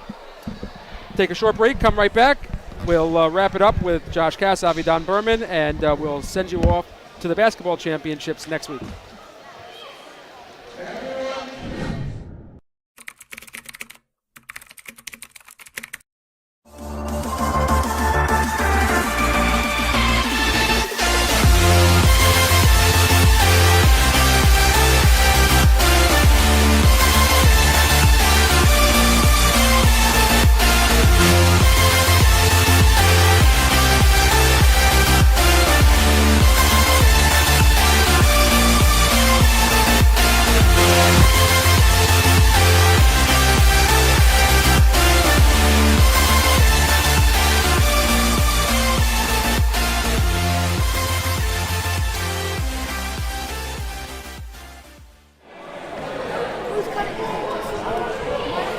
We are back, and we will wrap up tonight's segment, tonight's broadcasting segment, by bringing in our two sideline analysts. Guys, we got to talk about that third period. We got to talk about the immense amount of pressure that DRS was able to put on TABC, even after we had heard the talks of moving to a 3-1. They were just well prepared. They played. It was really a whole night thing. It was just a continuation of just playing rock solid defense and being in the right position at the right place, right time. And they were able to keep. You know, you saw a certain level of experience, I think, where all these kids have really played in the high pressure games before. Where, you know, whether it's a championship or just really throughout their careers. And I think that experience really helped them push forward and lock down fort when it came down to the end of the game. Josh, as a coach, what would TABC have done differently in order to try to counter the size and just getting the positioning of DRS down the stretch? Well, two things. First of all, that timeout, in my opinion, was taken a little bit too late. I know that obviously you're looking to push. You don't want to burn it too early. But they took that timeout, I think, with a little bit under 4 minutes left, just about. It was well after they had switched sides. It was about 2.5 left. 2.5 minutes left. You want to take that closer to about 4.5 to 5 minutes left, in my opinion, because that's when you see them starting to rotate, them being DRS, starting to rotate a little bit more with single players ready to do double. Everyone's going to be playing in those key minutes. What TABC has to do to take advantage of that, we know they did the same exact thing on Sunday night, where we said they're not very concerned with whichever line they have out there, but they kind of, they didn't exactly go back to that. They rolled with the same line continuously, and as a result, I think that even though they were still rolling lines by having one less player off at a time, that DRS was able to benefit a little bit more from that. Avidan, before the game, you had mentioned two players specifically on DRS, Yitzi Uden and Nathaniel Lawrence. Talk about their individual contributions to tonight's championship. I mean, they were massive. I'll start size. I think just in overall play. I'll start with Uden. I mean, he is the engine for that offense. It starts with him, and when he's on, and when opposing team feel his pressure, the rest of the team will build off of that. And really, the whole night, he was able to use his speed to get down low. He was able to use his positioning to keep defensive players away from the ball.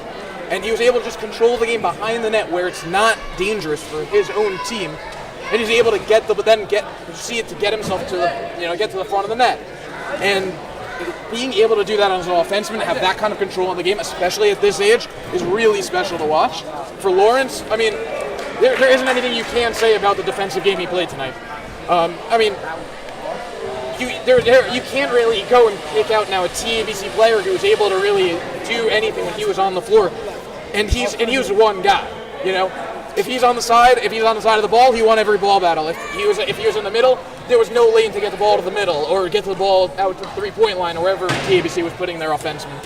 He was able to adjust to everything perfectly, and it made it look like TABC was doing nothing when they were doing so much in terms of positioning.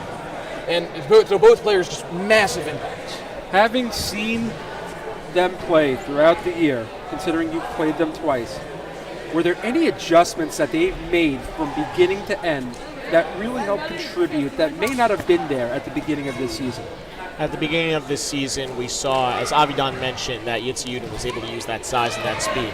One thing that I like personally, that I've seen him adjust to all season, we played him twice. He was not eligible in the game, or he wasn't at the game that he played against us when we were in Rambam. However, in DRS, while I wasn't there, I heard that he had a very strong game. And looking at it through film and through seeing him play in person, something that he loved to do at the beginning of the year was just straight up curl. It was his whole game plan. Take it out from the corner, he'd rip a shot forward, he'd rip a shot backhand. Now you see a lot more patience. I think that definitely helped to definitely orchestrate the offense a little bit better. As Avidan said, yes, he's the engine that definitely gets this DRS team going. But he proved that it didn't only have to run through him, and I think that's what really made DRS come out on top. They played more of a team game this time around than they had all year long, and on top of that, especially against the only team that beat them during the regular season. Might I remind our viewers that are still here, he is a freshman. How do you may not have it, you may have another year, but how do you combat that with him as a sophomore next year? There's going to be a lot of work put in. We'll start with that. But in terms of what there really is, I mean, like I said during the varsity game, 85 to 90% of the game is hustle, and that is really the only thing you can do is just straight up out hustling, because his skill's there, his speed's there, his size is there, and you can't control a lot of that. The only thing you could do is just work. And you could do that, and if you face him, you got a lot of work ahead of you. If you want my opinion, you could check out Flatbush against DRS next year. Oh, assuming that there's a JV team. Assuming we decide not to move all our freshmen up to the varsity again. All right, guys, thank you so much for your input. Thank you for being on the side. Josh, thank you for both games. Avidan, we're glad to have you tonight, and wish you both best of luck. By the way, before we wrap up this segment, just want to note that this may be the first time that we have 3 Rambam coaches and former players on a broadcast, a non-Rambam broadcast at the same time. Who's gone the furthest in the playoffs? Yeah, that would be you. And who reffed both of my games here? Nah, it's all good. Alrighty, guys, thank you so much. And as the hockey season winds to a close, I want to say thank you to everybody. We are now just a little short of 10:15. So we've been on the air for a good 2.5 hours, and you know what though? I wouldn't have traded this for the world, only because we are back, and we are glad and we are lucky to be back. And thankfully, the Yeshiva League can finally breathe a sigh of relief, and I guess we can say all's well that ends well. But a thank you to our sponsors. I want to thank Yeshiva Widcats. I want to thank Camp David Hockey.